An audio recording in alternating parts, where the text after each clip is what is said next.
this panel is interesting. It's interesting for two reasons. Number one, they're talking about Ukraine, which of course is a focus of the channel here, as I have been doing reporting in Ukraine now for going on 3 years on the ground, embedding with the military and such. Also, because a friend of the show, who we've interviewed multiple times, Ukrainian Anna, you might know her from me interviewing her about her father's tragic passing after he was bombed by the Russians in her home of Kharkiv. You might know her from some of the streams we've done together. We've done a few. You might know her from the Ukrainians React series, where she has been a participant in every single one of our episodes of Ukrainian at React on the main channel, DylanBurnsTV. Or you might know her from going on Destiny stream from time to time to try to solicit donations for fundraisers for the Ukrainian armed forces, or to chat about Ukraine. And so she somehow, I don't know if it was through the Destiny Connect, because I know Destiny's been on the show, or if they just reached out to her, she was invited and now is on the Piers Morgan program to talk about the war. And I believe this is the first time the Piers Morgan show, specifically this panel show, Piers Morgan Uncensored, it's the first time in almost 3 years of the war that they've brought on a Ukrainian to talk about Ukraine. Now, it's a little baffling when you think about it, that they've had so many other people to come on and talk about it, but they've never thought that maybe it would have been useful to bring on a Ukrainian. Like, I've seen them have debates about the Middle East, and they'll bring on somebody who's like Palestinian sometimes, or they'll bring on somebody who's Israeli, but they've never reciprocated that for Ukraine. So I believe this is the first time. Now, if I'm wrong about that, and they had Klitschko or something on some show, and that I'm not remembering, this is a step forward. This is good for Ukrainian representation. I would prefer having someone like Anna on these shows over me, even though, of course, it'd be good for me. I'd like to go on a show like this. It'd be, good for the channel, I'd imagine. And, I hear so much nonsense. It's aggravating not to be able to say, this, I don't agree, this is why. But at the end of the day, I think advancing Ukrainian representation is extremely important. And this is a step forward in that. Now, how much of a step forward is it really to step forward and having a Ukrainian go on a show and have to deal with a bunch of harebrained theories and basically almost alternative history scenarios about things that sometimes just plain didn't happen, or history they don't know?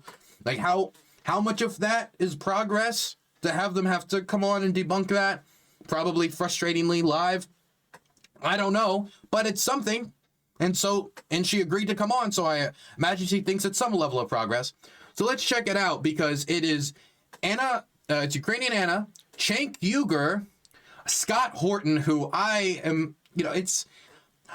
disagree with Cenk on some of his, I think kind of shallow populism when he talks about the war, that I don't think has much depth to it. But Scott Horton is somebody that kind of makes my ears bleed a bit. Not only because he's extremely arrogant as a person, but also because he just says things that aren't true. But he's written books about it, apparently, and since he's written a book, it must be true. But anyway, I want to check this out. I know that General Wesley Clark, who led the intervention, or was part of the intervention in Kosovo through NATO, is also on the panel. He's going to be coming on later. But for the first portion, it's like, as far as I know, I was told it was like a 1v3. Now, I don't know if that's actually true. We'll have to see and check it out.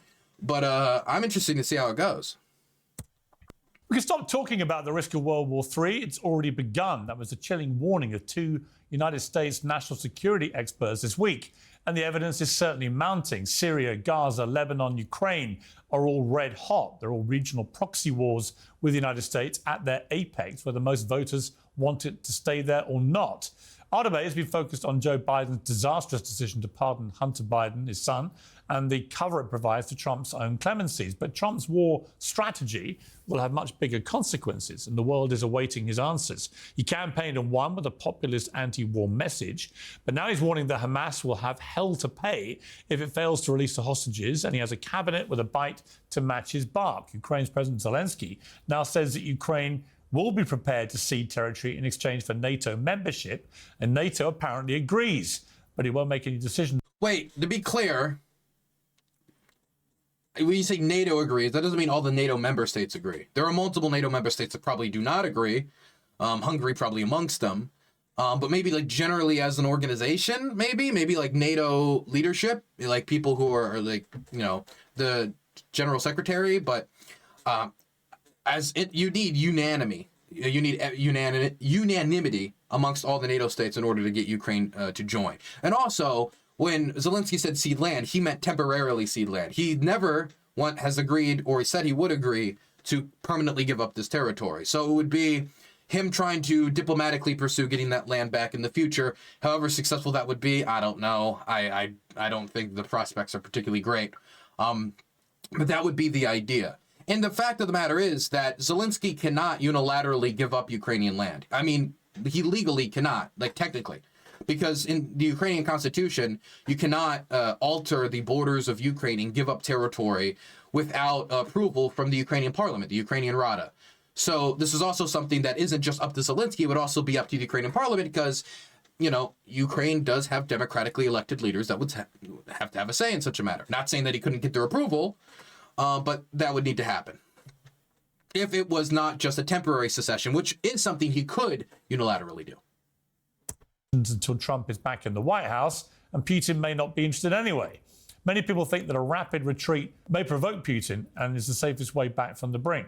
We've watched from the United States as the Biden administration has driven the U.S. ever closer to a nuclear conflict with Russia, the country that possesses the world's largest nuclear arsenal.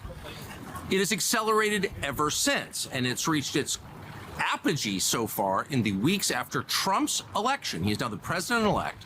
In that time, just a few weeks ago, the Biden administration, American military personnel launched missiles into mainland Russia in... You know what sucks here? This is a lie. What he just said is a lie. American military personnel did not launch these missiles. Ukrainian military personnel launched the missiles. But the Russians say that the Ukrainians can't do it, so it's probably the Americans doing it for him, and he just took that at face value. He just took the Russian propaganda narrative at face value, and not only is that being broadcasted now to Tucker's audience, this is now also being broadcasted to Piers' audience. Killed at least a dozen Russian soldiers. So we are, unbeknownst to most Americans, in a hot war with Russia, an undeclared war, a war you did not vote for and that most Americans don't want, but that is ongoing. Again, like, who votes for... Did Americans vote for war, or did their representatives vote to declare war? And when you were invaded, like, whatever, hot war. Come on. Joining me to debate all this is the author of Provoked, How Washington Started the New Cold War with Russia and the Catastrophe in Ukraine, Scott Horton, the former Navy SEAL who killed Osama bin Laden, Rob O'Neill, the host of the founder of the Young Turks, Cenk Uygur, and the Ukrainian streamer and YouTuber, Ukrainian Anna. Welcome to all of you here. Let me start with you, Ukrainian Anna. First time we've had you on Uncensored, so welcome to you. I watched the interview with President Zelensky at the weekend, and I went to Kyiv 4 months after the war began and interviewed him and the First Lady. And he was resolute then that Ukraine would not cede an inch of territory to Vladimir Putin. And that was certainly the mood of all the people. And yet here we are, just over 2 years later, and there's no doubt that he is now countenancing the idea that Ukraine would cede the territory that's been taken by Putin in return for membership of NATO for the rest of Ukraine. What did you think of that interview that he gave? What I think about it is there are certain realities that we have to contend with as people, and many people in Ukraine are of the opinion that Trump will, when he becomes president, push Ukraine to basically some sort of concession. And our job is now to somehow figure out how do we guarantee our security in the future and how we prevent Russia from attacking us again, which is something that most people think NATO membership is, because Russia is not in the business of attacking NATO countries. It's in the business of attacking Georgia, Moldova, Ukraine, countries that are outside of NATO's protection. So yeah, most people in Ukraine obviously don't want to cede anything, because we know what happens in those occupied territories, and so does UN and many other organizations that gave their nod to the acknowledgement that there is a systematic torture, rape, abuse, deportations of Ukrainians, prohibition of Ukrainian language, culture, and all sorts of horrible things. And of course, nobody wants to abandon our people to that sort of fate, but also you have to kind of content with what our allies want and what is their decisions. So I believe in that sense that Zelensky is doing exactly that. He's, acknowledging the reality of Trump's presidency and what will happen. So I think we should also, wait and see what exactly Trump will do, because his plan has been discussed, but we don't know really much details so far. So yeah, I wouldn't jump into conclusions right now. No, I think that's right. And I think that, I mean, I'll bring Scott Horton in here. Scott, the thing about Trump is he is unpredictable. We don't know. See, I think that, it would have, the information that he said temporary secession of territory, I think that fact probably should have been brought up either by Piers. Actually, I think that is Piers' job, because he's the one talking about the speech, citing the speech. But I think, generally speaking, that was a really good response, just because I don't hear that often on the show. I don't hear that perspective from the Ukrainians. And I also don't hear much on this show like, hey, this isn't like, just like a chessboard with the different pieces smashing against each other. Occupation means something. It's not just like the colors on the flag changes and like the lines just move around on a map, like we're carving up Africa or something, which of course I think most people look back on as a mistake. But it's something that respects what actually the locals who have to live with this piece, who have to live with the occupation, have to deal with. So it's good to have that on the show, and I'm happy Anna is here to talk about it. I talked to him last week about this. We don't know exactly what Trump's going to do. People keep trying to say this is what he'll definitely do. He'll give Putin everything he wants and so on. I don't think that's going to happen.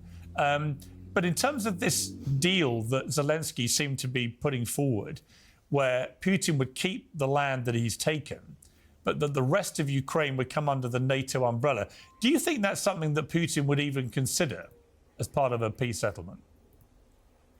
My opinion is no. I think that I think the Russians feel that they could maybe at least push the war on somewhat past January and February, especially if American aid does not increase or continue, or if it's like bottled up by no supplemental deal, no supplemental packages being passed through Congress, which is what would need to be done by the next Trump administration. So he wouldn't just have to flip a switch. You'd actually have to get Congress to send more aid to Ukraine, and it would have to be congressionally approved. I think that they want, at least for all intents and purposes, from their public statements, to still take Kramatorsk, to still take Sloviansk. They still want to take the city of Kherson. They haven't completely occupied any of the oblasts they control. The closest they've come to is Luhansk. But I mean, I was in the Serbernitsky forest, and they still don't occupy that. And so they're still like 1 to 2%, even if Luhansk does not occupy. The only oblast they completely occupy is Crimea. And so I think from Putin's perspective, if he was to agree to that, that means he would never be able to relaunch the war later, or really credibly threaten to relaunch the war later if they did join NATO. And therefore, he could not take the rest of this land. And then he would have to go back to his people and say, look, this land is what we got out of the war. Are we satisfied with it? Well, that would be up to the Russian people. But besides that, I will also say that the Russians, for the entirety of this war, has treated Ukraine as an extension of Russia. That's Putin's ideology. That is what he's written in essays. That's what he's written in papers. And so to me, his intention has always been to either cripple Ukraine's ability to resist Russian coercion or just straight up take up land once that obviously failed. And so if his demands are, we've taken all this, we've constitutionally annexed that, I think he's still going to push for it. And NATO expansion into Ukraine, while it could protect the Ukrainians, I mean, what would that mean for the Russians when a big reason they keep telling the public they're fighting this war is to stop NATO encroachment? It might be why it would be probably more likely that unilateral defense pacts instead of NATO membership would immediately follow any deal.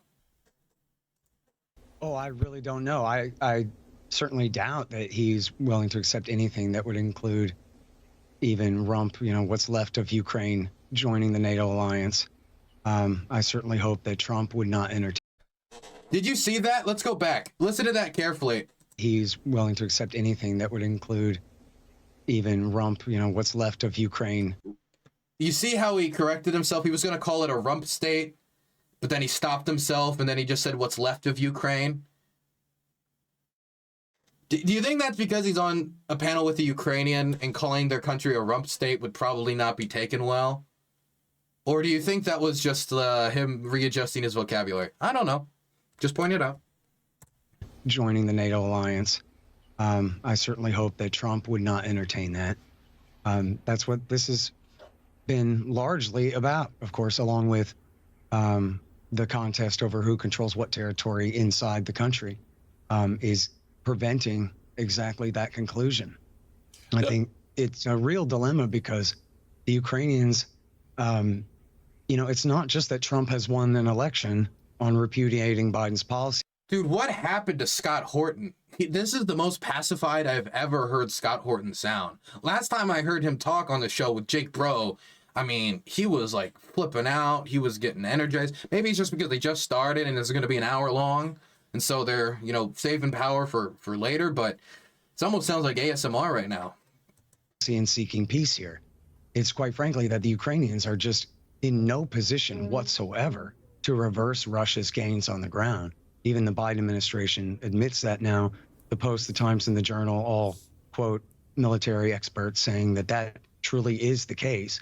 So, in other words, Kiev and D.C. are in a position of weakness. And all Trump really has to threaten is more weapons sales and increased weapons shipments. That's a big threat. I mean, if Ukraine has more tanks, has more ammunition, has more long-range missiles, it's not like the Ukrainians haven't shown their ability to be able to conduct large-scale offensives or very grinding, brutal defensive sieges. So if they had more ammunition and they were able to get the troops that they're being requested to recruit, armored personnel carriers, decent body armor, to increase their survivability rates, while the Russians are taking very devastating losses in their offensive operations, yeah, I do think the situation can change. I mean, I wouldn't say that the Viet Cong were ever in a position while the Americans were there to take the South Vietnam by force. And when people talk about the Tet Offensive, most people don't know, but the Tet Offensive, I mean, I say most people don't know, but I really don't know if that's the case, but I hear about it in popular media. The Tet Offensive was a disaster for the Viet Cong. It was a disaster for the communists in Vietnam. But the damage it did and the loss of American personnel, the perception that American media took and brought back to the United States was showing these horrifying images through Walter Cronkite, the news broadcaster, to the American public. This had a different effect that led to an eventual American withdrawal from the country. We got to remember, Russia here is the occupier. And I mean, I'm not going to say support this war is going to last 20, 30, 40 years, but the Russians cannot endlessly attack into Ukraine. And I think Syria is a great example of that.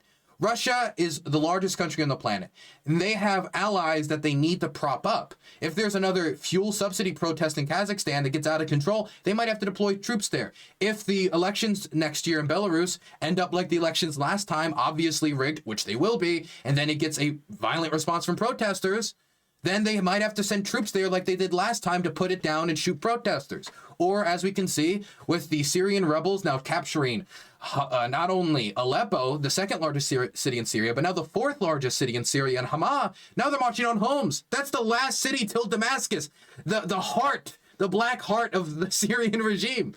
So Russia needs to be able to, in some circumstances, Russia might be put in a position where they might have to cut their losses. And that might not mean an abandonment of all the territory they occupied, but it might be a time where they say, okay, we have to negotiate with Ukraine like they're an actual country and respect some of their sovereignty, respect some of their wishes, and we're going to have to concede, as well as the Ukrainians might have to concede, or maybe even more. Who knows? But the point is, the Russians are the ones that have to hold on to the land. They're the ones that are invading and occupying. And so it's not as simple as just analyzing as this big offensive operation to take back this. Yes, if we wanted to end the war quickly, that would be the way to do it. That is the case. But also, this all assumes that the Russians would be willing to take a compromise right now that either the West or Ukraine would be willing to accept, and they don't want to continue to push on for more. And if they want to continue to push on for more, and they're solid on that, then there's not really much you can do to dissuade them through, just conceding okay, how about I give you everything you have right now? But Biden already tried that. That didn't make the difference.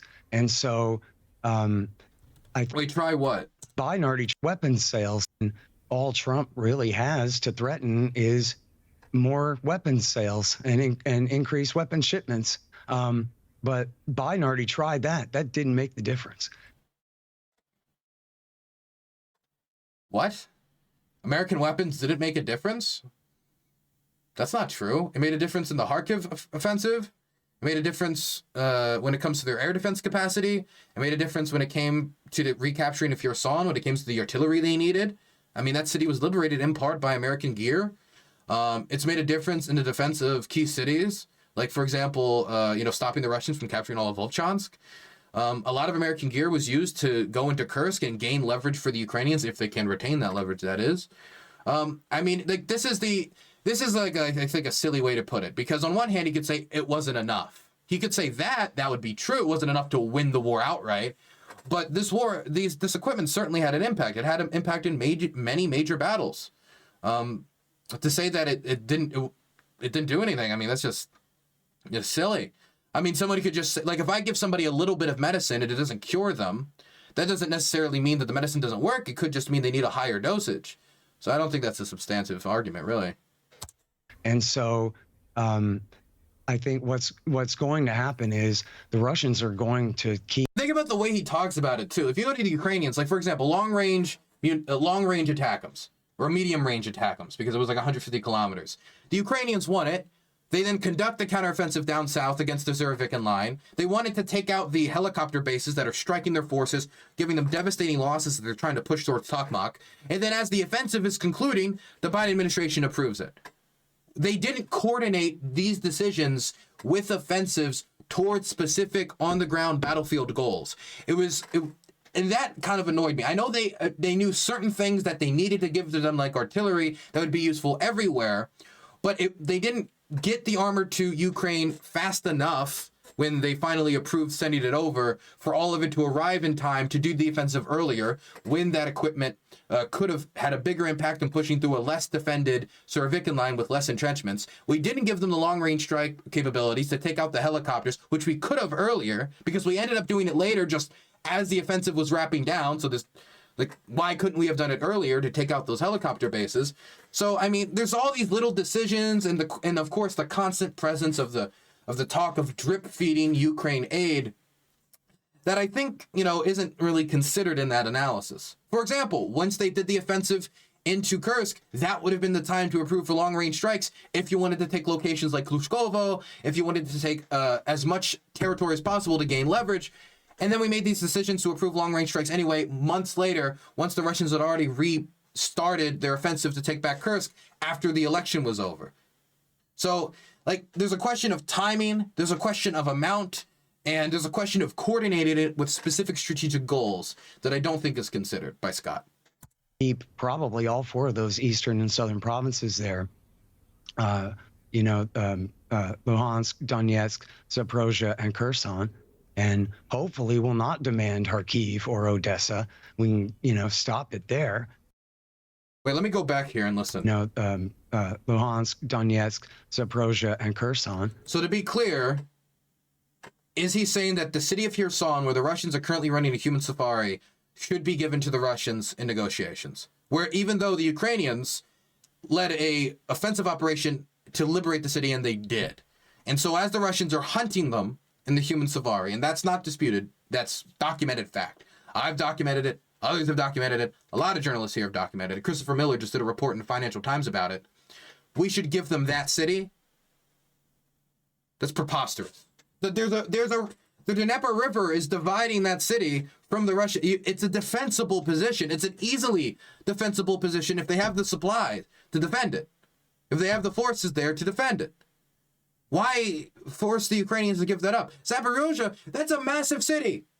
So are you just saying the territory that they currently hold? Because the way he's saying it, he's just saying, the region. None of these regions are completely occupied by the Russians. So what this would mean is a mass evacuation of Ukrainian civilians as the Russian armies overtake these homes, which they have all fought viciously to defend. Mind you, it's not just a question of getting Zelensky to agree to this. The Ukrainians have shown themselves to be people that if the government really does something they particularly don't like, they aren't quiet about it. And hopefully will not demand Kharkiv or Odessa. We can, stop it there. And the the Trump administration is going to have to get their messaging straight that this truly is a betrayal, and they admit it, but that it's Biden's betrayal. Biden made this country and these people promises he could not possibly keep. We're going to help you force the Russians all the way out and all of these things.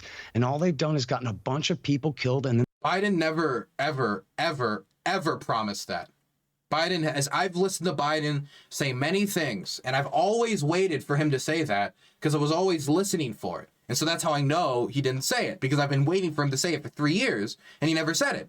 His statements has always been, we will stand with Ukraine as long as it takes. We will make sure the Ukrainians win, but then they would be like, well, what does win mean? And then they would define win as, well, the Russians do not subjugate all of Ukraine and conquer it, and and they'll never say take back Crimea. The Biden has never promised that, so I don't know where that's coming from.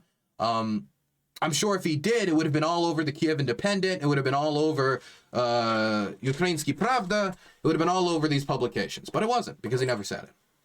And they lost anyway.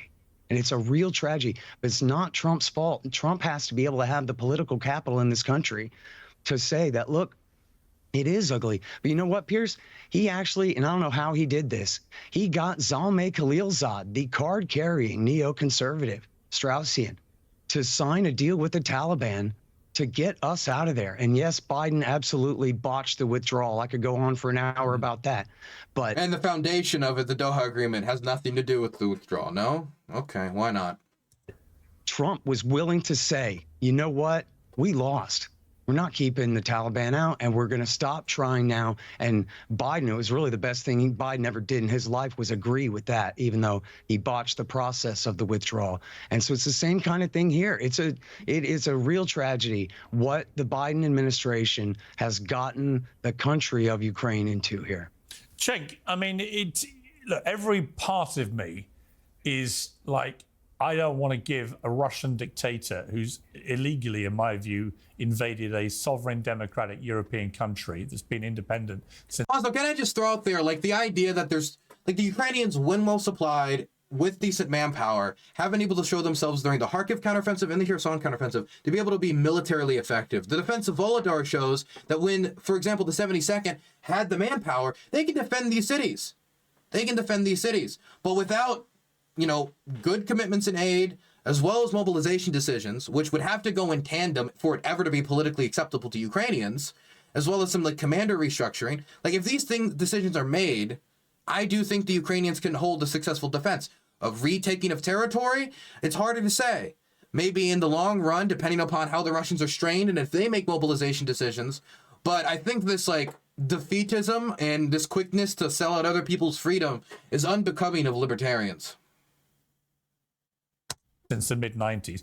I don't want to give him an inch of that land that he's stolen with his murderous rampage. But there comes in war, I've got a lot of military in my family, there comes in war a cold, hard reality check, as Anna was alluding to earlier, where we are where we are. We can all be idealistic about what we'd like to happen, but the reality is that it is highly unlikely now. I think that Ukraine, without a massive extra support from the likes of America, which is simply not going to come, that it is a case of... Wait, go back. Now, I think that Ukraine, without a massive extra support from the likes of America, which is simply not going to come. How can Piers say that when, the whole... Look, on one hand, I agree that the likelihood that there's going to be a massive increase in support is certainly not certain, and I would even say that the odds are probably weighted against it. I don't know if it's 40-60, 30-70, I don't know. But wasn't the whole plan that Trump kept proposing on the campaign trail, when he proposed some outline of a plan, would be, I'm going to tell Putin this, I'm going to tell Zelensky this, and whoever steps out of line, I'm going to either cut off the aid or I'm going to massively increase the aid. And Keith Kellogg, his envoy, has repeated the same philosophy. So he picked somebody to be the envoy who agrees with that philosophy. The Reuters report that just came out earlier today, this was recorded in advance, so I'm sure he hasn't seen it. suggested that the plan is there's like one of three plans, one by Vance, one by Kellogg and gang, and one by another guy. And if this doesn't, and I please just don't go with the JD Vance one. And if this is true, this report, it indicates that if this fails, that would come with an increase of support, because Trump doesn't want to start his administration having to abandon cities probably and taking a big military and geopolitical loss for the United States. Because he wants to be the winner. He's the winning guy. He comes in and he doesn't want to like start his administration with an Afghanistan withdrawal. And then because that was the first time Biden's popularity plummeted. It was the beginning of Biden's descent polling wise. So I think saying that is certainly not going to come is getting ahead of ourselves. I think there's definitely a concern that it won't, but I think saying that it's certain is speaking on things you simply cannot know. That it is a case of Putin will probably be able to keep what he's taken. Is that your assessment? And is that right for the world that we give him this big win, which is effectively how he will portray it? Yeah, that is my assessment. And so the reality on the ground is that when Trump won...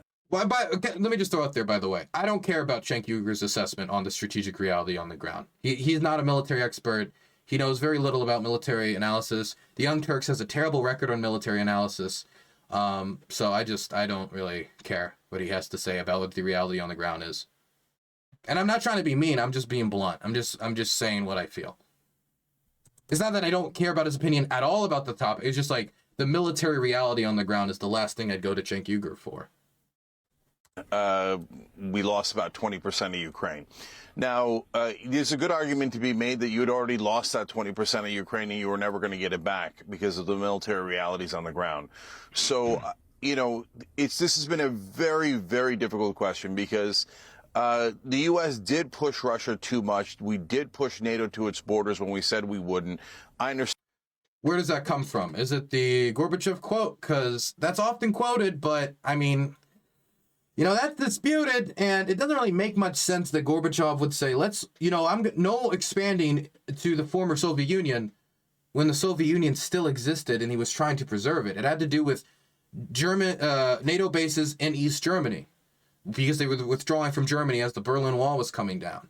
I have yet to see solid evidence that there was ever a statement from Gorbachev, and he's even seemed to contradict himself on multiple occasions, that it was about NATO expansion past that if the Soviet Union was to collapse, what it had not done yet. So I don't think that commitment is as solid. And even in the story where that commitment was made, it was made by a man who didn't have the authority to make said commitment. And it was never documented on paper, like written down, like this is what we're going to do. It was a verbal commitment from an American State Department official. So it's like how much, even if that did happen, which I doubt, but I'm not saying it's impossible, like, how much weight would that hold? Understand all that. But at the end of the day, the Russians invaded. And it's not an anti-war position to start a war. So Putin is definitely guilty. Add on top of that... Also, when you say we lost 20% of Ukraine, it's very sad, yada, yada, yada. Cenk has never advocated in favor of military aid to Ukraine. He's never pressured the Biden. He wants to pressure Biden administration on a million things, but not on keeping its commitments geopolitically, not on upholding our standard of nuclear nonproliferation when it comes to the fact that they abandoned the nuclear weapons and the message should not be sent that you give up your nukes, you get killed, right? No. It's just, so for me, like, the woe is me stuff, I can't take it from Cenk. 12,000 civilians killed. Add on top of that 20,000 Ukrainian children kidnapped. But what's the answer? Is the answer to fight for the next 10 years, 20 years?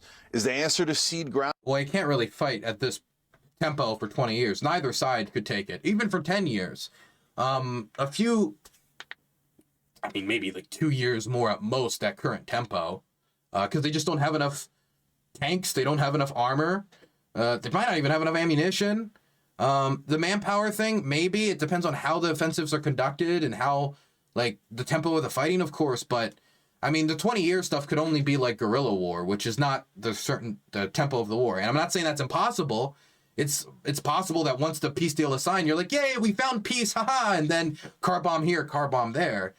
It's just 20 years, they don't have enough tanks for that. And again, like, is there going to be no more security crises the Russians face in 20 years? Down to Putin. Well, that's also super dangerous. That's why this is an unsolvable riddle, because you can get to peace now by doing what Trump is likely going to do, which is Russia take 20% of it, and Ukraine will not join NATO. Okay, get peace now, but for how long?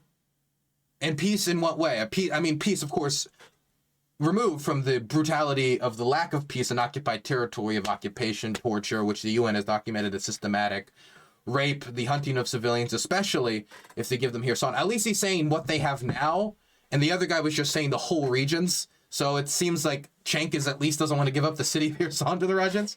But peace for how long? Because if they don't have a defensive pact, and they've taken 20% of the land, and then we stop sending weapons, like we would need to, like the Russians aren't going to stop producing weapons all of a sudden and not rebuild their army. If they have an ability to invade again, Putin believes that Ukraine is an extension of Russia. Why wouldn't he just invade again like he did in 2014, like he did in 2022? Would we just be basing this peace that we've built off of Putin's word? Because I find that naive. But the next time Russia thinks about invading a country, they're going to think, well, we went into Georgia and took a chunk. We went into Crimea, took it all, when it was part of Ukraine. We went into Ukraine again. We took 20% of it. It turns out aggression is rewarded, and Netanyahu's watching, and he's going to take a part of. See, there you go. Cenk, I don't know if this is the new thing Cenk's ran into, but I haven't heard this from Cenk before. So I appreciate him deviating here a bit. Gaza, and China's watching, and they've got the Uyghurs in the detention camps and the re-education camps, and the Russians have the Ukrainian children in the re-education camps. So this is really, really dangerous for the world, no matter how it's resolved. Yeah, Rob O'Neill, you've been at the sharp end of some of the worst conflicts, wars of the last 25 years. And once again, thank you very much for your extraordinary service, not least in killing bin Laden. What is your overview of where we are here? Trump coming in, obviously, is going to change the dynamic. He proved in his first term he's not a warmonger. He thinks war, apart from anything else, is just terrible business, that it costs a fortune, the rewards are very low. The other side of that coin is, do you let a Russian dictator run into a European country, take what he wants? Wait, did he say Trump's not a warmonger? What about all this, the drone strike increases? He increased the amount of drone strikes under his term, restricted the data on said drone strikes. They blew up Soleimani. Like, that was an escalatory action. I don't know if you'd call that warmongering or not, because the war didn't start. He maintained many of the wars that Obama did. Under what standard? And didn't he propose invasions of Venezuela? Don't we have reports of that? What about when he was showing journalists invasion plans for Iran? Whatever. I don't want to get into it. I don't think he wants to invade Iran necessarily. It's just relative to what, he's not a warmonger. Because if Obama is a warmonger, and we're talking to people on here that would certainly say Obama is, and we're saying Trump isn't, we're holding him to a totally different standard because of what, his rhetoric? Wants and just let him have it. What's your view? Well, unfortunately, we're in a position where it doesn't matter why we got here. We're just here. And Cenk was mentioning Georgia and Crimea and an invasion of Ukraine. That's all weak leadership on the United States. And unfortunately, when we have a strong United States, we have a more stable world most of the time. We did invade Iraq, and I disagree with that, even though I went there. But you're going to have to go to a position of negotiation. We did say we weren't going to push in NATO further east, and we did. Latvia, Lithuania, Estonia. We were moving there, and now Ukraine wants to be a part of NATO. And it's Russia doesn't want that. And you're dealing with big countries, but you're also dealing with big egos. And Vladimir Putin grew up in a part of Russia where part of the fun was chasing rats with sticks, and he found out what it was like to corner a rat, and that's kind of where he is right now. He's been in charge of Russia since the early 90s, let's be honest, and he wants to save face with his people. No, he wasn't. Yeltsin was in charge of Russia during the early 90s. He was in charge of Russia since New Year's. They got an interesting panel for this. Lowering the conscription age to get people in there to fight. It's like he's not going to back out, but you can't let him take more. And I'm by no means defending him, but I also think that Volodymyr. Didn't Putin run the KGB? No, he was part of the KGB in East Germany. But you can't let him take more. And I'm by no means defending him, but I also think that Volodymyr Zelensky is a puppet and he's laundering money just like most of the people in Washington, Ukraine. That's why the whole argument in Ukraine is how much money people can personally make in Ukraine. And I hopefully think that Donald Trump brings a big stick. Also, he doesn't care about embezzling money. By the way, this is what you need to do. When somebody says this, just say prove it. Just say prove it. Because this is a narrative that's reinforced constantly online, but there's not like, here's the evidence of large-scale laundering of the stuff that we're giving them. Plus, we're giving them military equipment, so you'd have to be laundering tanks. The vast majority of the financial aid has come from the Europeans, and it's much harder to launder a tank than it is to launder like some finances. But like, I need evidence of the large-scale laundering of American aid. It's not that there isn't corruption in Ukraine. There's kickbacks given for contracts. For example, there was a military jacket scandal. There's a scandal in the rebuilding of Bucha when it comes to contractors being awarded to new companies just formed that didn't have the experience and ended up doing more damage than they did repairing. And then it costs even more money to do the repairing. The military administration in the Irpin area, the hostile military administration and the problem with working with them. There's a bunch of like real corruption scandals in Ukraine. It's just not the like cartoonish stuff that is often proposed. It's not that I don't believe corruption exists. It's just that the stuff that people saying they're being corrupt about, it's really hard to even afford being corrupt on the ammunition you're getting. The stuff that it's if anything, it's taking Ukrainian budgetary resources, if you can connect it to corruption anywhere, and purchasing stuff like military jackets at a higher price than they would typically be and maybe at a lower quality. Because that was the military jacket scandal. But that wasn't done with American money. That was done through the Ukrainian budget.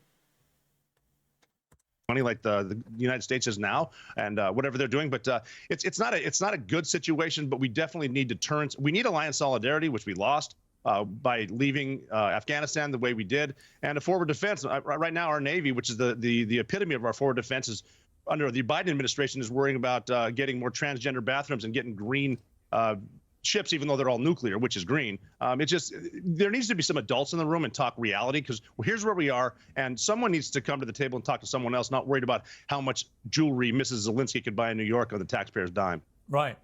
I hate this framing because it's just people say this and there's theories constantly pumped up purposefully by the Russians. I don't know if that's how it got into his ear or what. But we don't have any evidence that aid given to the Ukrainians have been funneled to buy luxury goods for the Zelensky family. This is stuff that I've only seen from Russian disinfo accounts. For example, there was the mansion story that was bullshit. There was the yacht story that was bullshit. Like, politicians and celebrities like Zelensky, they probably have expensive jewelry, but the point would have to be whether or not they used our aid for it. Because if our aid's still going to the purpose that it was necessary for, then I don't really care what Zelensky's wearing on her neck. I don't know if they're principally against, but none of this, point is, it's not true. And how popular is Volodymyr Zelensky now with Ukrainian people, do you think? That's the question we're going to go to, Piers, after all of that. We're not going to talk about the money laundering and whether that's, okay, well, whatever. I'd say pretty popular still. Most people consider him a pretty good representative of Ukrainian people and what we want. And pretty disheartening, I'd say, to hear what people say here, but I'm used to it. Surprisingly, Cenk, I agree with, in the sense that we can't allow Russia to continue get away with what they're doing, because that's what they have been doing, in particular with annexation of Georgian territory and Moldova and Ukraine in 14, and now in 22 full-scale invasion. And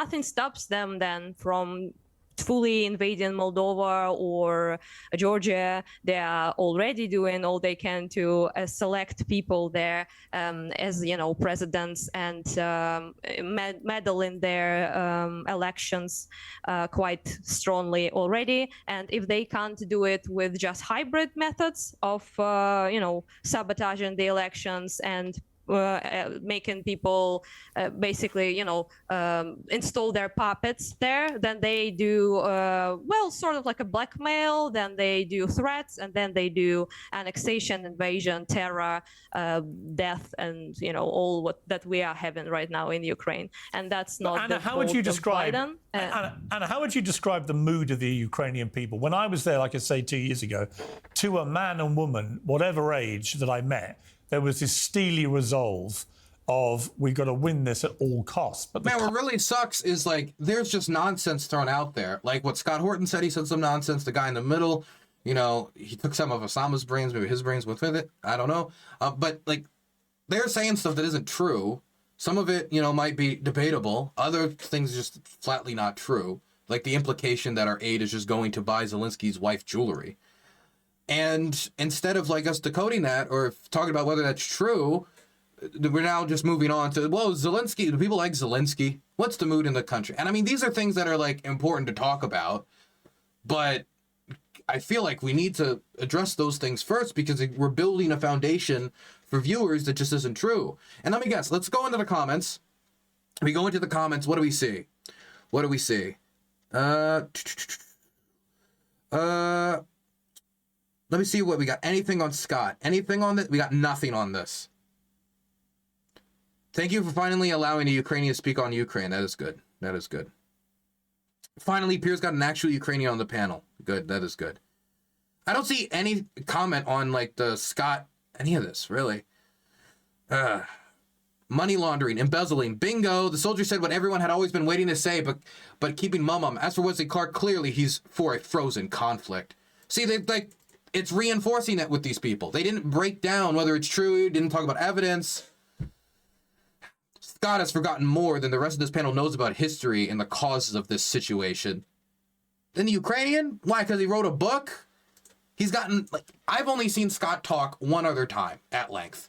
And I think I found 5 or 6 or maybe like 7 lies that he told in that. It was a lot. It was really a lot. Or like lies or mixed mistruths or misrepresentations. Really? Okay. Whatever.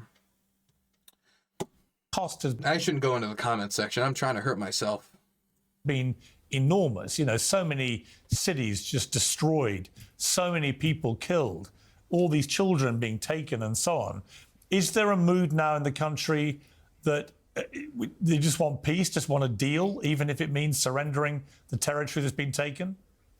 Polling data that I've seen seems to indicate that most Ukrainians want to negotiate a deal, but then when you say territorial concessions, that leads to about half of those people saying, okay, I agree to that. But that's half of the slight majority of people who want a deal, meaning that that's about, I think that I did the math, it was about 29% of the population is willing to make some territorial concessions. If you don't like my numbers, go take it up with Pew Research, which is one of the most reputable pollsters on the fucking planet, okay? Now, of that 29%, when they say territorial concessions, what does that mean? It probably means for a lot of them, like, okay, we'll give up Crimea, but we're not going to give up Mariupol. I'm from Mariupol. Or somebody else saying, okay, we'll give up Mariupol, but no, bring me back to Donetsk. I'm from Donetsk. And so if you started saying Crimea, I think probably a majority of them, the 29%, maybe 27 would stay on. Then you say Mariupol, you're going to get a big drop, considering how much they bled for that city. Then you're going to say other cities like Donetsk, cities in Donetsk, cities in Luhansk. You're going to say, Tokmak and these other locations, and that support's going to continue to go down. And maybe you still have 15% of the population that agrees with that type of territorial concessions. But now we've moved from the polling data to suggest that they want to talk to now we're talking about Russian demands, and a very small percentage of the population wants to agree to those Russian demands. So that's why, in my mind, I think we need to work towards getting the Ukrainians in the best negotiating position possible if, completely pushing out the Russians is not achievable, so we can get a deal that they can live with and that can actually build a good foundation for peace, because you could just end up writing the battle lines for 5 years down the road. Nobody wants peace more than us. I live in a city that is bombed every day. My father has been killed. So, of course, we want peace, but that depends on what that peace is, because nobody wants peace without any sort of justice, right? And that is the problem, because we have to consider our now, obviously, right? Even if the fire stops. So let's say my city stops being bombed every day. That's a bonus for me, obviously, right? And for my family and for my friends. But how important is that bonus? Because it's a temporarily bonus. We have to think about the future, that other people, other generations are not going to go through exact same things we went through. And that's quite important to most Ukrainians. But the mood, of course, have been solid. As you said, people were more enthusiastic before, specifically because of the, I would say, lack of care and lack of commitment from our allies, particularly the incredible amount of limitations on our long-range strikes. For example, as you know, UK actually gave us the long-range missiles, Storm Shadows, I believe they're called, and we couldn't really use them because of the limitations that were given to us, primarily by United States and by Biden, by the way, himself, his administration at least. So in that sense, there has been a sort of demoralizing effect, of course, because of the lack of aid, inconsistent aid from both United States and also European countries as well. And it's hard to sustain that sort of like, I'd say, hopefulness and will when you are not confident that you will have means to fight with properly. Yes. And that, I would say, dampen the mood. Yeah, I understand that. Scott, you know... Just the tempo of the conversation, the information is being given, the quality just changes so starkly when you move from one talker to the next. My God, I'm just God. The quality just, I feel like it just skyrocketed. I'm sorry, these are the things that I've been waiting to be said, or at least said in part on this show for a very long time. And really, it didn't need to be Anna, even though I think Anna is a good representative. But they just needed to get some Ukrainian on at some point. And with like 2 months to go, less than 2 months to go until Trump takes the White House, finally a Ukrainian's on the show. A lot of people have come on this show since this war started, and they've made the argument, which I know that you subscribe to, which is effectively the West and Ukraine goaded Russia into doing this by continually pushing for NATO membership, for NATO encroachment, and so on, as the Russians saw it. No interruptions so far. That's a plus. There's another school of thought that... Then again, I don't know. Would it have been better if Anna was like, wait, what jewelry? What happened? Can you tell me about that? I live here. I haven't heard about your aid being used to buy Zelensky jewelry. Can you break that down for me? What evidence is there for that? There's like you don't even need to be mean about it. Like, hey, moron. Okay, when you threw those grenades at Osama, did it give you a concussion? Like, she doesn't need to be like mean about it. Just there has to be some pressure when these things are thrown out there. These talking points are thrown out there. That's the only difference I would have here. But we also need to understand, it's not a 3v1. I would say maybe it's a 2.5v1. Okay, because like Cenk is kind of on that razor's edge where even he's kind of like divided now, or even though he's never advocated for aid to Ukraine, he's now like, wait, but we can't let the Russians keep going, can we? So, and like Anna was advocating against patriots on his show, and, you know, the Young Turks, and I'm not saying that's his fault, he doesn't speak for Anna, but she was saying it was because patriots don't work. She was just like straight up lying or taking out like battle conditions from like 20 something years ago to try to apply it to this, like old knowledge she had that doesn't apply when Ukrainians were begging for air defense systems to stop missiles from hitting their children's hospitals. And so like he's kind of like on this weird dividing line. So I would say maybe more of a 2.5v1 than a 3v1. But because of that condition, like how much time does she really have to add pressure? And when she is adding pressure, is Piers going to throw it back to her to, you know, be able to give their side of the story if the whole time she's spending it like trying to clean the nonsense off the walls? But this could have been resolved diplomatically. That actually, yeah, you can take that argument. You can see there's merit to that argument. Certainly to a degree, but it doesn't Hey, did I get rated by Bonerbox? Thank you so much, man. I appreciate it. Justify launching a full invasion of your neighbouring country. This could have been resolved diplomatically. That actually, yeah, you can take that argument. You can see there's merit to that argument, certainly to a degree, but it doesn't justify launching a full invasion of your neighbouring country. Would you accept that the invasion itself didn't actually have to happen? Yes, I have a whole section in my book about all of Putin's different options that he could have taken. The book is not called Justified, why Russia had to do what they had to do. It's called Provoked, how Washington started the new Cold War with Russia and the catastrophe in Ukraine, because the book... I think that's the first clear sign of disagreement visibly from Anna, the shake of the head. She did a few eye rolls, okay? A few eye rolls, but that's the first shake of the head of the show. Is 700 pages of all of this going back to the end of the last Cold War. And He wrote a 700-page book and he doesn't have some of the basic facts of it. I'm sorry. I watched another one with him on it. I don't know if we published that on the channel. If it is, it's on DylanBurnsLIVE. People can go watch it if we ended up publishing that. But after watching him talk about it before, like, you know, the coup and the, you guys know, you see the deep state coup in Ukraine or whatever. And he wrote 700 pages and he still gets some facts like that wrong. That's honestly, I don't even know like what to critique that. That's more embarrassing than anything, honestly. You know, with all due respect to the guy that shot bin Laden in the head, thank you. And with all due respect to this young woman whose poor country is being bombed to death and their opinions here, it's just not the case that what we have is a simple case of a Hitlerian, Putin-led Russia running roughshod and rampage. And the only thing to stop them is when tough, good guys like us stand up to a bully like him. Can we, when we say Hitlerian, what do we mean by that, right? Because we don't literally mean like he has to be Hitler. He has to like Zig Heil, have a big swastika on his forehead or something, funny mustache, and do the goose step, and we're going to genocide.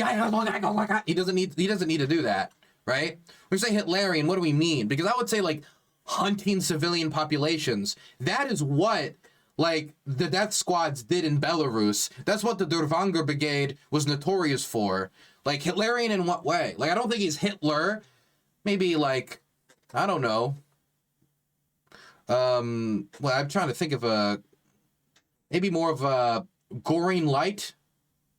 Yeah, Goring Light.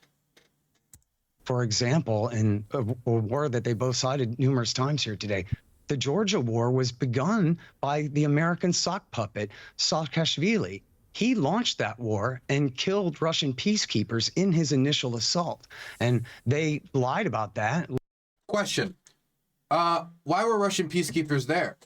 Anyway, continuing. Led by John McCain during the campaign at the time in 2008.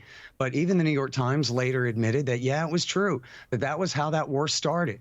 And it was and part of his motivation to do that was that Bush, a few months before, had given him sort of a pseudo membership action plan for joining NATO. But you can't join NATO if you don't have settled borders.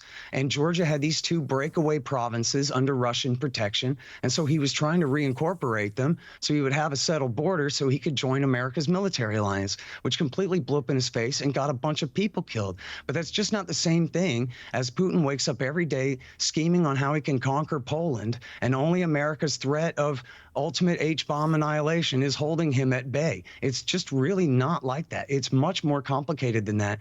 And, you know, again, back to your original question, it's not to say that he's justified in what he's done, but it's like if you get in a bar fight and you're shoving a guy with a knife in his pocket and he stabs you, that doesn't justify you shoving him, doesn't justify him stabbing you, but also you were shoving a guy with a knife in his pocket, and don't pretend like he just woke up this morning looking to pick a fight with you.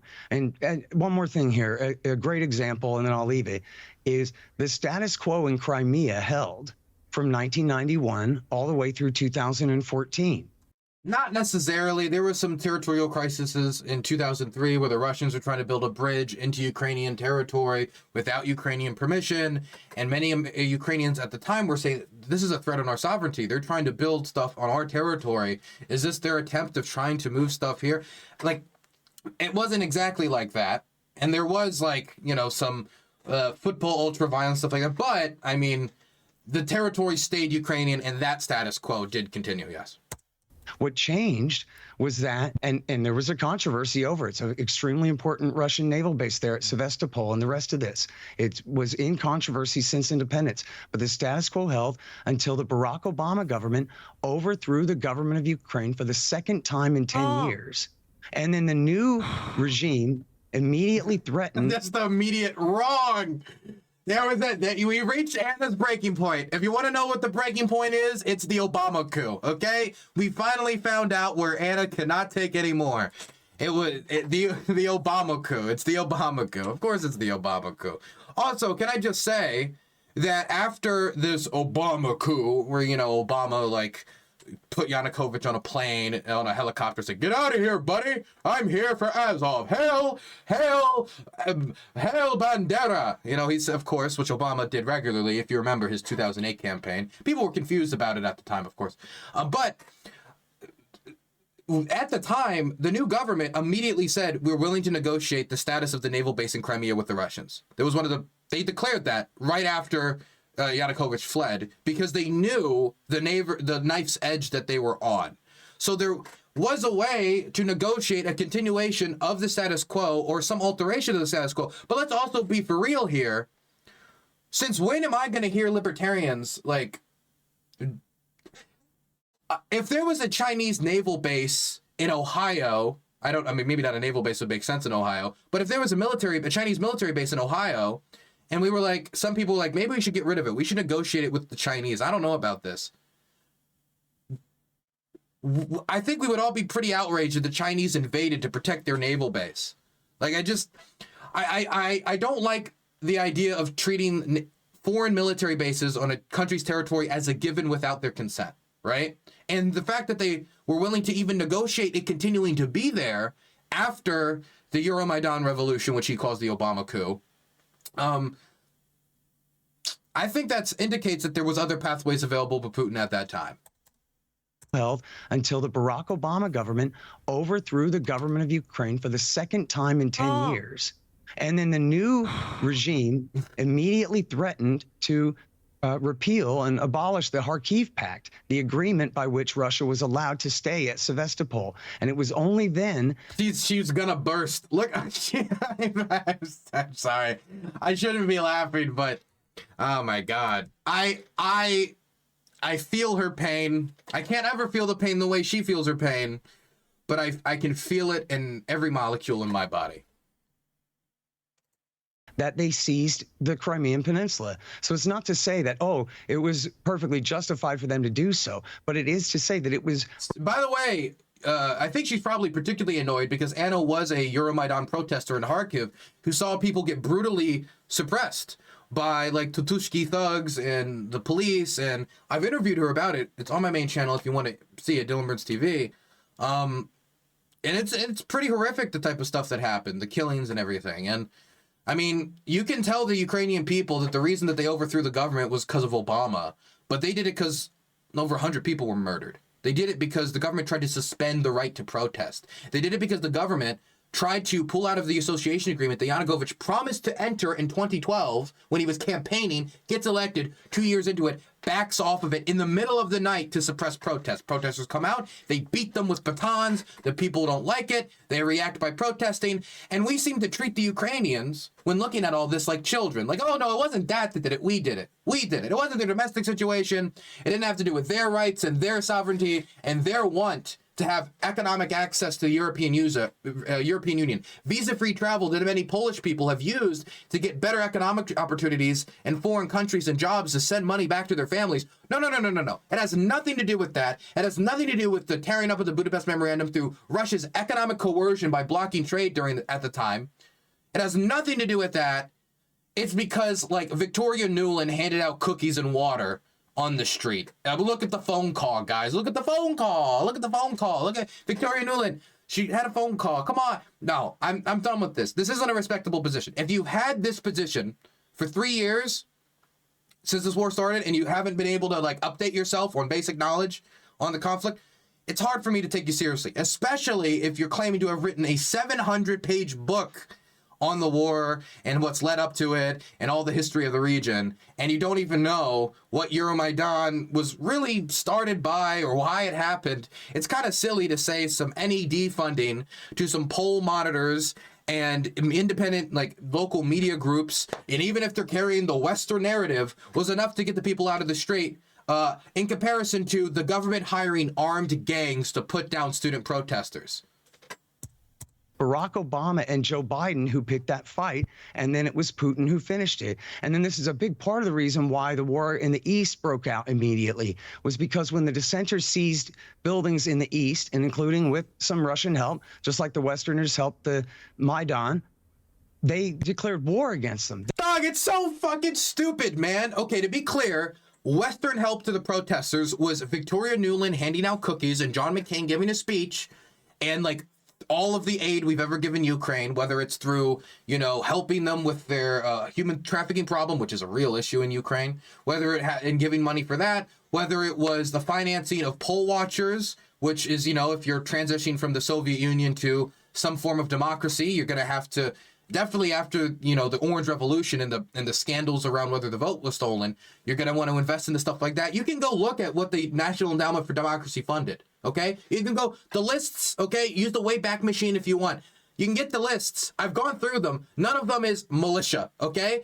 The closest you could get to this argumentation is they funded some media organizations, like local news and stuff, that were not favorable towards the Russians. That's the closest you can get.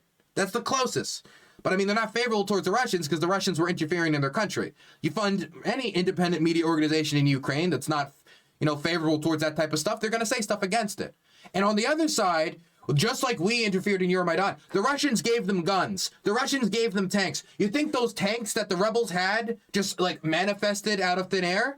No, those gave them guns. They gave them tanks. And when the Ukrainian army was crushing the rebellion, because even though there were real people who were Russian chauvinists there, it was also made of former FSB agents like Igor Girkin, who held the Crimean parliament, according to him, this is his quote, at gunpoint to make them dissolve the parliament. And of course, gangs. Sorry, that's true. It is what it is. As well as like ultra-nationalist militia. When the government came and they were crushing it, and they surrounded Donetsk, they were about to win the war in the Donbass. And then the history of this conflict would be Russia annexed Crimea, Ukraine took back the Donbass, you know, and that would be it. Who knows? But at that point, when the rebels were about to be crushed because they didn't have the support that the Russians either thought they did or that the rebels thought they did, the Russian army crossed their troops over the border and fought for them and took some land back and then occupied 1/3 of both Donetsk and Luhansk. Comparing these types of, oh, we gave help, they gave help. No, these are not the same things. Trying to pretend they're the same things is silly. They overreacted at John Brennan's behest. We know this. It was reported in Forbes. John Brennan went there on April 12th. They launched the war on the 14th. And the reason that they did that was because the coup had already blown up in their face in the loss of Crimea. Right. So they weren't about to tolerate this kind of dissent in the East.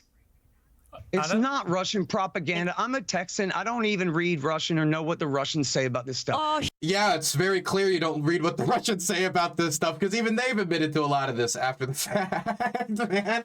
Like, it's sorry if you took Russian propaganda through American sources, that happens too. It is Russian propaganda. What you said is Russian propaganda. You can pretend it isn't. It is. This is the history of the world. I speak Russian. That's my. That's yes. fine. Listen, can I please interject with that? Well, let me just say, right. Wait, dude, this guy's been yapping for enough. Somebody shut him down for a second. He just yapped and yapped and yapped and yapped. He said so much. She's not going to have enough time to respond to everything. Here, anytime anyone contradicts the party line on this, that's all anyone ever says. Shut up, dog. She didn't even respond and give her point yet, and you're already debunking the point she hasn't yet made. Let her speak. Is that this is Russian propaganda, but that's just a bunch of crap. Because it is. They're plagiarizing me, you repeated it in and English. I'm just speaking the truth. Are you getting money or not? I'm just give wondering, me a break, you know. lady.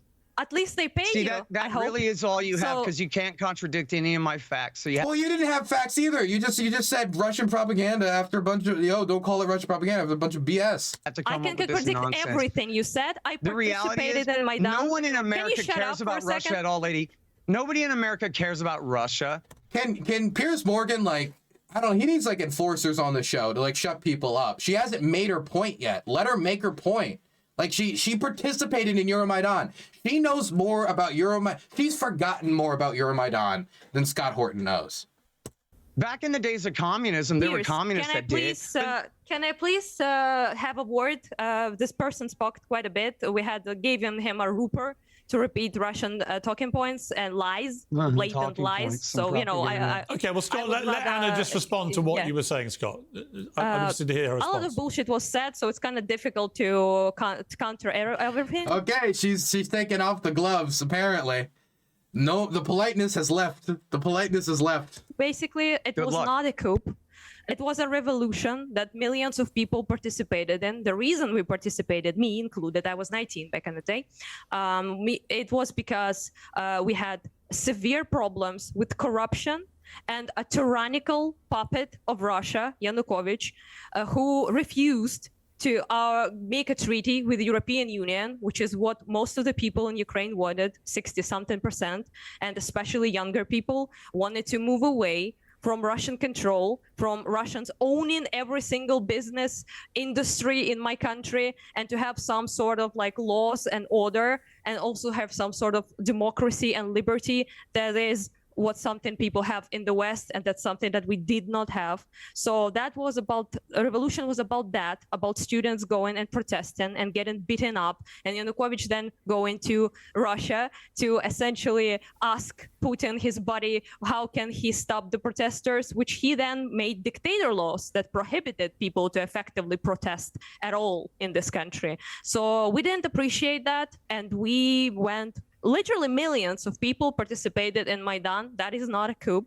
That is not something you buy for Obama or Nuland cookies. I'm sorry to say, never received a single cookie yet. It's been a long time. And yeah, all of that, when going to Georgia is a whole other thing, but that's just what Russia does. It creates unrest. It supports militias in the countries, and then it basically floods them with weapons, and it also applies its own soldiers to annex territory by the guise of protecting Russian speakers or any of that. Scott is a master, I believe Scott is the name, right, here, but I am a Russian speaker from Eastern Ukraine. It's about as east as it gets in Kharkiv, and I didn't require their protection. I was never prosecuted. What they did is that they attacked us under the guise of protecting Russian speakers that was never prosecuted in this country, because half of us literally are Russian speakers. We have been Russified back in the day by Russian Empire. So yeah, this war is about, not about you. I'm sad to say some things are not about America. This war is about our very long time, centuries long oppressor trying to thrust us back under their control. And we didn't want that. People in Georgia don't want that, if you can see it by now, currently, by the revolution and the protests going on in the country, exactly for the same reason, because their corrupt Russian puppet government refused the people's will to be part of Europe.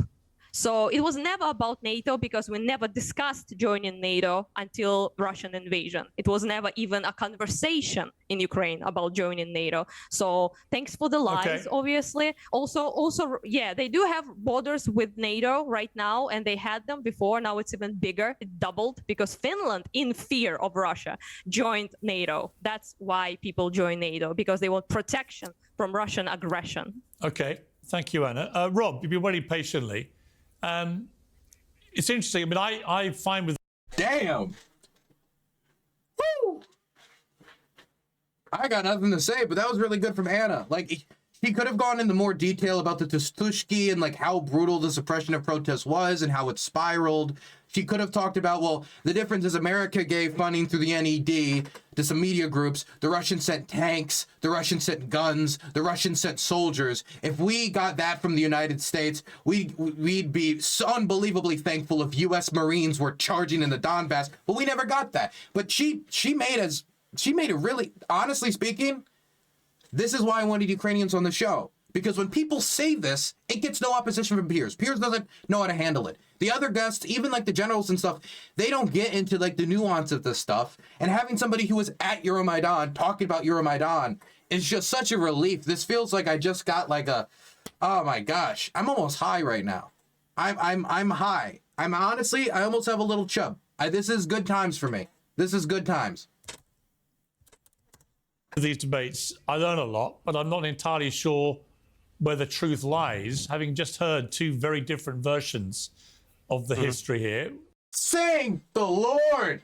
Because if it wasn't for Anna, Piers would have just moved on. He did move on when he said a bunch of stuff earlier that was nonsense. And if it wasn't for her being there, there would be no confrontation of this. This is why we need people from the countries that we're talking about on these shows talking about the countries. Big surprise! But 3 years in, it was a smart move to have on a Ukrainian. Should have done it 3 years ago. What would you like to say? Well, I mean, what I like to say is obviously Anna has more experience than me. She lives there. She's lost family members. And having seen war firsthand, I know that most people don't want to be at war. Most people are. Okay, so Piers just went to this guy to find out what the truth is. Why would the guy... Okay, I'm sorry to say this. Okay, he killed Osama, maybe. I don't even know if that's true. Because, like, I think some of the details of that mission might still be classified. I legitimately don't know. I'm saying that with complete ignorance. But let's just say he killed Osama. What qualification does that give him to speak on whether that's true or not? Why would he even know if that's true or not? Why are we pivoting to him to know if that's true or not? Yeah, whatever. We're trying to get on with their lives, and unfortunately, there are bad people that force this stuff, and my heart goes out to them too. And I'm definitely going to buy Scott's book after this. I'm actually sitting here on this panel learning a lot, and I'm okay. So he doesn't know. So exactly what I thought that he wouldn't know, he doesn't know. Big surprise. Open-minded about stuff because I used to be, you know. I'm not trying to be mean. It's just, and it's not even his fault. It was Piers threw him the question, and he's out of his depth. It's also like, why is look? I'm not trying to be mean. I understand, like, Cenk like said, like, the long-range missiles is, like, for the neocons, et cetera, et cetera. And, like, this would be the time where he could go back and forth with Anna over that. He's choosing not to, which I probably smart. But, like, why is Cenk and this guy in the middle even, like, I guess they can show a unique perspective here, but this is not, you're not going to go to Cenk to ask him about language policy in Ukraine. That's all I'm saying, right? Like, they may be here just to show their one specific perspective, but then don't ask them questions about things they don't know. America, apple pie, and we're the greatest in the world, but I've seen stuff that we've done. Sitting here in the United States, having worked in D.C. and living in New York, I just don't like my taxpayer dollars going over to a place where people are funneling it into their own pockets and threatening a nuclear war, because it doesn't matter who does it. If one nuke gets launched, if it's India to Pakistan or Israel to somewhere else, or the United States decides, the only country, by the way, to ever drop a nuclear weapon on another country, if that happens again, we're going to go into a thing called nuclear winter, and you're going to want to die in the blast. You're not going to want to. Okay, but if you just, at the threat of an atomic weapon, immediately stick your tail between your legs and run away, and you're weepy, right?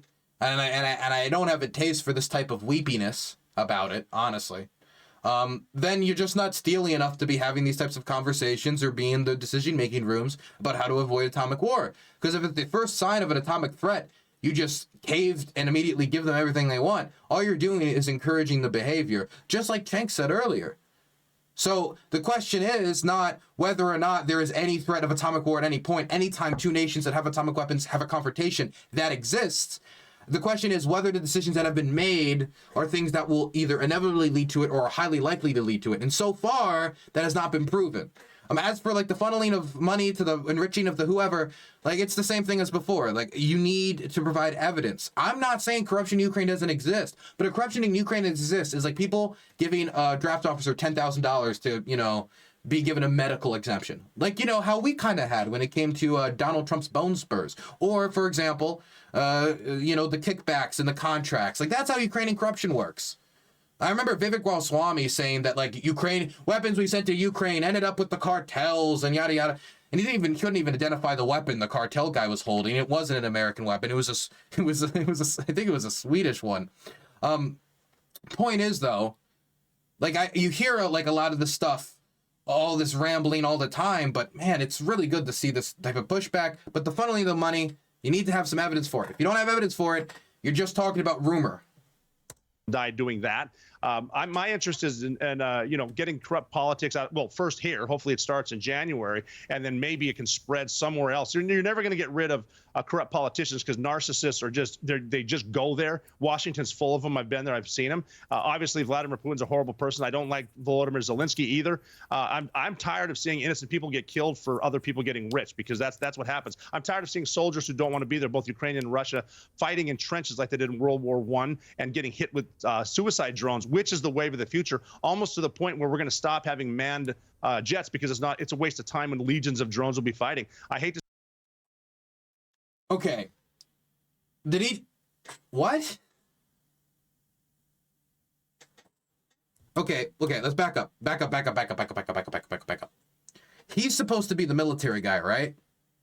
Okay, so this is a great example of just because somebody was in the army doesn't mean they know everything about the military, okay? Drones in this war can be jammed. They also cannot fly as high as jets, go as far as jets, or carry the same payloads as them. And so these all have problems. The first problem is if they can be jammed, then instead of having a man in a jet that, you know, is flying it up until the end when they fire, halfway to the mission, it gets jammed, it crashes, and you just lost like billions of dollars or millions of dollars worth of equipment. So that's a problem. That's why you would have a pilot in there, somebody who can't be jammed because they're in the thing, you know, controlling the stuff. Maybe some of their tech can be jammed, but there's a guy in there to still control it. Now, you could try to solve this as the drones have tried to solve it through a direct cable line. I know that the Russians have been using these cable drones so they can't be intercepted. That's literally like 5 kilometers to 10 kilometers of wire connected to this drone. But if you're trying to do a bombing mission 1,000 miles away, you're not going to get 1,000 miles of fiber optic cable. Try to go. It's, God, how silly would that be? It doesn't work. It doesn't go as high. Doesn't go as far.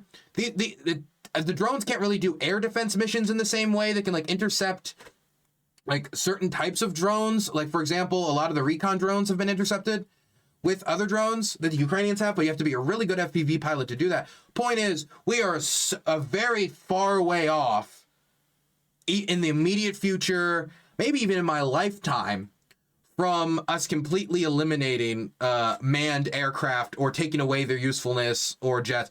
Like, no, that's not the case. It's not the case. I don't know if it will be when I'm 80 or 70 or 60 or whatever, but I mean, not anytime soon, that's for sure.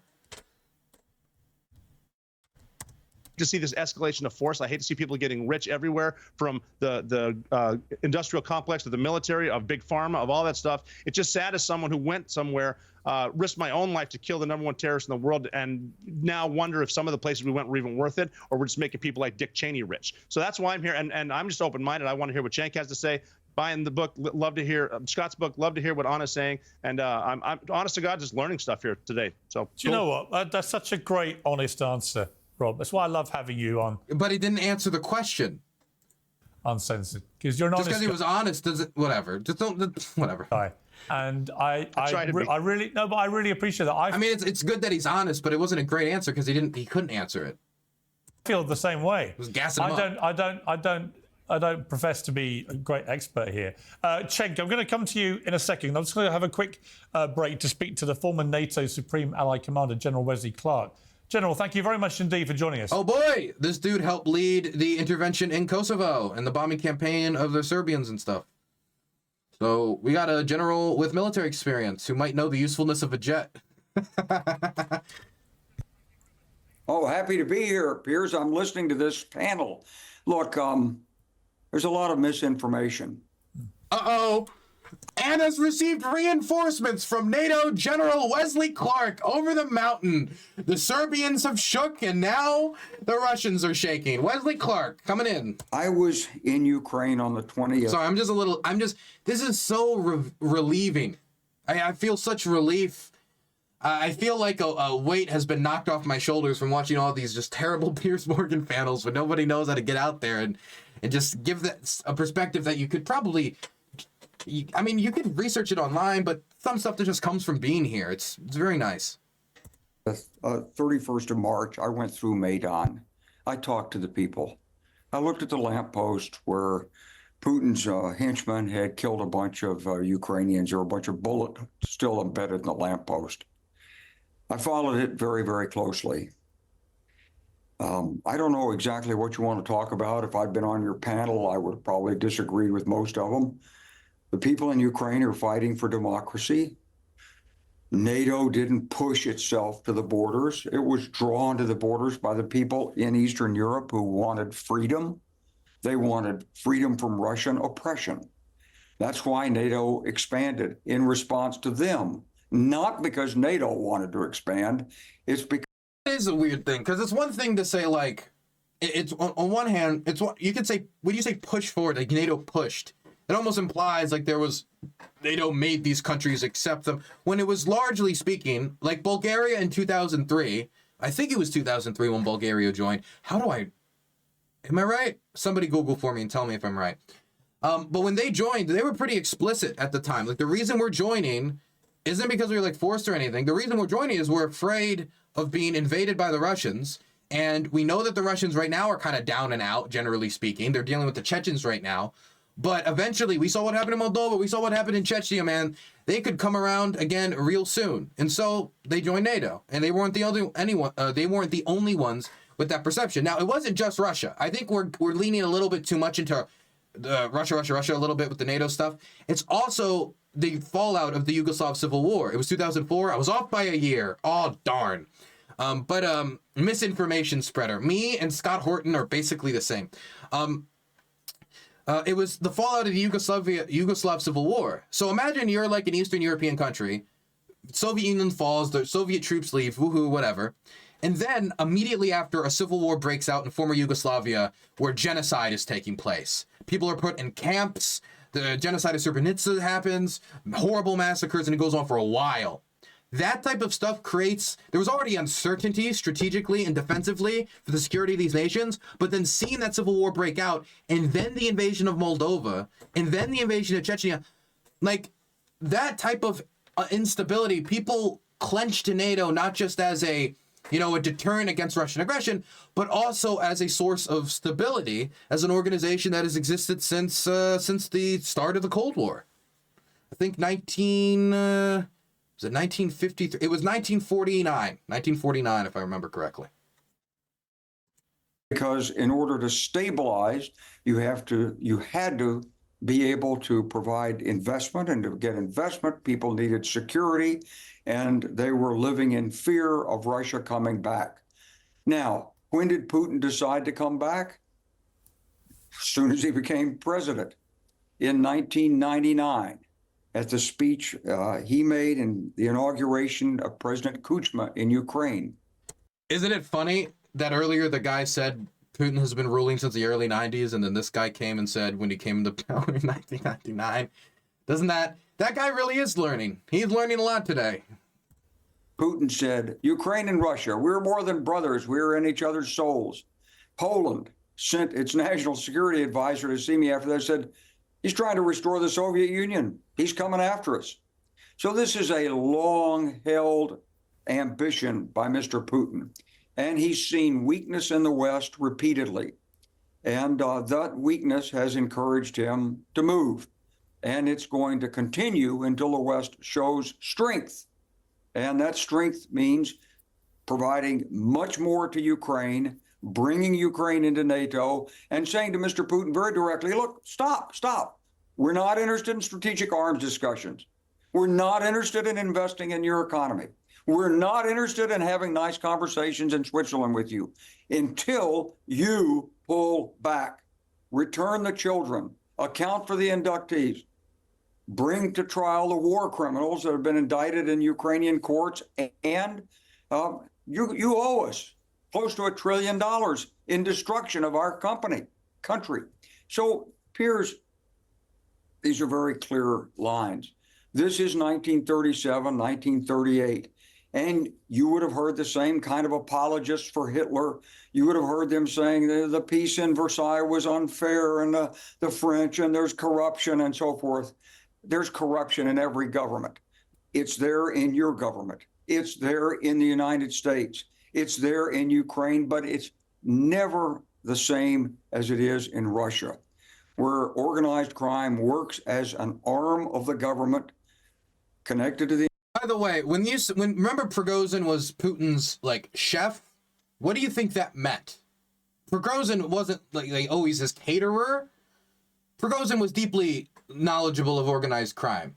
And then when they took the people out of prison to join the Wagner Group, he told them explicitly, you can keep your prison culture. You won't be fighting with the undesirables in the Russian prison system. I don't want to get into it right now, but there's almost like a caste system in the Russian prisons. You can go look it up yourself. It's interesting, just I don't have the time to get into it. You can keep that structure. And he did that because he understood what transitioning from Russian prison life would mean going into military life, and how to get them into a uniform, because he understood these people, because he's worked with these people. When you talk about Yanukovych, who did he call upon when his government was going under? He called upon the Tutusky gangs. The leader of the Crimean occupation, Paskyanov, the leader of, as in he's like the governor of the region, the Russian occupied region, he has deep ties to the mafia and has been involved in like hits from the mafia. I don't want to get into every single one. The leader of the Donetsk People's Republic, quote unquote, he was involved in the AAA marketing scam. Like, there's a lot of organized crime embedded with definitely the occupation forces and a lot of the rebel forces, but also still in Russia proper. That's not to say that the government works with them all in all ways in every single frame and like they're helping them make crocodile. But when it comes to doing the dirty work, they keep people on call. The intelligence agencies to assure that Putin and his cronies get what they want. So I think it's a very difficult time. I don't know how the negotiations are going to turn out, but I would tell you this, that Mr. Trump's in a tough position because if he gives Putin what he wants, he looks weak to the rest of the world. Yeah. And if he looks to the rest of the world, China's going to move. We've got in the United States a window now to do something in the Middle East, and I think Netanyahu probably will ask Mr. Trump to do it and pose a choice for the Iranian regime, either knock off the hegemonial aspirations and shut down this arc of resistance, including the weapons to the Houthis, or face the consequences. With Iran, you have to go to the source. With Russia, you have to stand firm. We've had deterrence in place for 70 years. We have nuclear weapons. Putin doesn't want to use a nuclear weapon. He's afraid of nuclear weapons, but he's using them to threaten. So people like your bearded guy whose name I didn't get, these are people who are repeating Russian talking points. I'm sorry. I was muted. Couldn't hear me, but I'm dying at that. He didn't even call him Scott Horton. Just that bearded fellow who kept lying earlier. Just sorry. That's funny, man. Jesus, the bearded fella. Oh my. I haven't known much about Scott Horton until recently either. So, and why would this general know about Scott Horton either? General, if you read his 700-page book in a total of 3 payment installments, you would understand. It's exactly what the woman from Ukraine said. Now, I will tell you that people in Ukraine are suffering, and they would love an end to this conflict. They didn't choose it. It was forced on them. But the only way it's going to be successfully resolved is by strong U.S. leadership. And Mr. Trump is in a position where no matter what he said about ending the war in 24 hours, he's in a position where he simply cannot and will not concede everything that Putin wants. He won't do it. If he does, you won't make America great again. You'll invite war elsewhere in the world. So I see you brought in the rest of the panel here. Yeah. I'll stop. Well, no, you know what, General? I've interviewed you many times. I've seen you interview many times. I've never seen you quite this angry. It feels to me like you're angry about where things have got to. Well, Piers, I'm angry about hearing the misinformation from some members of your. Okay. Now, Can I respond, please? Can I explain something before you talk, please, sir? Oh God, dude. There's no respect. There's no respect. Look, I don't know how many people you've talked to, like authority figures, but it's usually not a banging you see in the movies. It's the slight tempo changes in the voice. It's the slight, like, give me a second here. It's like almost like a seething anger. He's not happy. He's not happy. He's that's interesting though from Piers. This is the most angry I've heard you. No, I'm not angry just about the situation. I don't like that guy.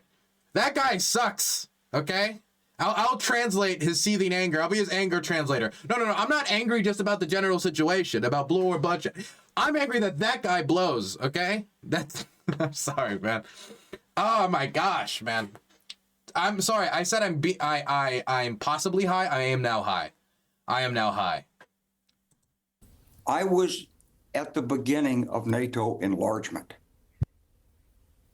I was there at the beginning. I talked to foreign leaders. I set up the program as a staff officer in the Pentagon. I was the NATO commander who went to Bulgaria and Romania and Estonia and Latvia. And they told me, we've got to be in NATO. They didn't say, hey, if you want us, okay, I bet you, blah, blah, blah, blah. We said, we don't want you. It's too much of a problem. They said, please help us. And so that's exactly what happened. That's how we got there. In 2014, when Putin went into Crimea, the Ukrainians could have stopped it, but they asked the United States, what should we do? And the United States told them, give up Crimea. Why? I don't know if they could have stopped it, because at the time the Russians were like vaguely saying, oh, who knows what's going on there. So maybe because of the vagueness, if they took military action, who knows? Who knows exactly what could have happened? But it is true that Obama basically said, put it down, and it still didn't provide them offensive military aid. Like, again, like Obama's going to be judged by many things. The red line in Syria, not those early months where the enshrining of Roe versus Wade was not a priority. Which, I mean, I understand why they concentrated on other stuff. It's just, and of course they had that one sick senator and such. But, I mean, there's many things that legacy will be judged by, but the inaction around Crimea, he will be heavily judged by. I don't care if Hillary Clinton pressed that button with Lavrov for the reset. That doesn't change the reality of our relationship just because you want it to. Because we wanted Putin's cooperation in the Middle East and with Iran to stop Iran's nuclear program. At the time, during our continued military presence in Afghanistan, while we were, still fighting in the country, the Russians were giving us like access to Afghanistan, which was leverage that we did not want to see them close off. When Putin went further in Donbass, we provided information, but we provided no lethal assistance to Ukraine. For all these years, the United States administration was timid in dealing with Putin. It's like one member of the administration said recently, of the Biden administration said, oh, we never expected nuclear weapons. I mean, ooh. Nuclear weapons have been the foundation for Western security since the end of the Second World War. We've had near confrontations with the Soviets.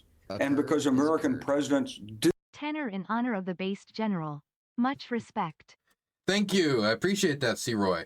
Well, look, I'm not gonna go simp for this general, because I know, generally speaking, I don't know much about Wesley Clark. I know that he participated in the intervention in Yugoslavia, and I know what exactly he just said. Maybe I could find some beliefs of his that I don't like, and I can, put on a little anarchist shirt and balaclava and go, rah, leftinism or whatever, right? I support unions stronger than you. I hate the healthcare companies, whatever.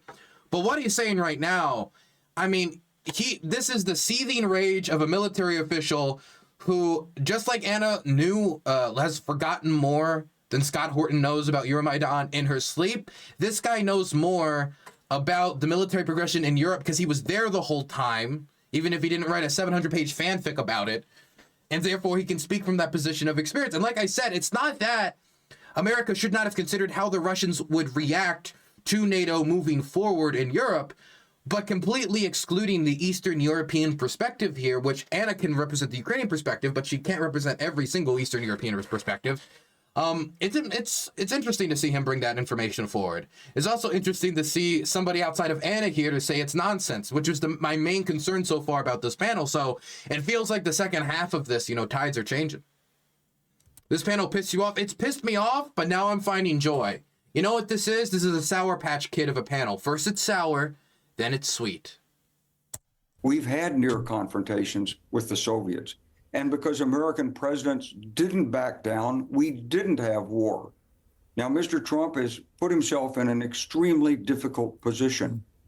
True. But all of our talk about Ukraine and provide all that gallivanting about a 24-hour peace deal, which was never realistic in the first place. It's one thing to say we should negotiate some sort of deal, but the 24-hour, of course, it probably is just campaign talk. But on the other hand, when you say those things, your people take it to heart. I remember Tim Pool saying it'll be -2 months to Kerry Lake. Obviously, that didn't happen, and Tim Pool knows next to nothing about military affairs.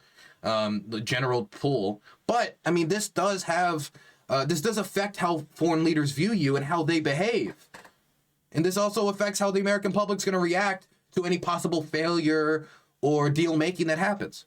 He set the tone, so to speak. Telling Ukraine in advance, are you going to have to give up your territory? And by the way, you're not going to be a member of NATO. Let's not do any of this right now.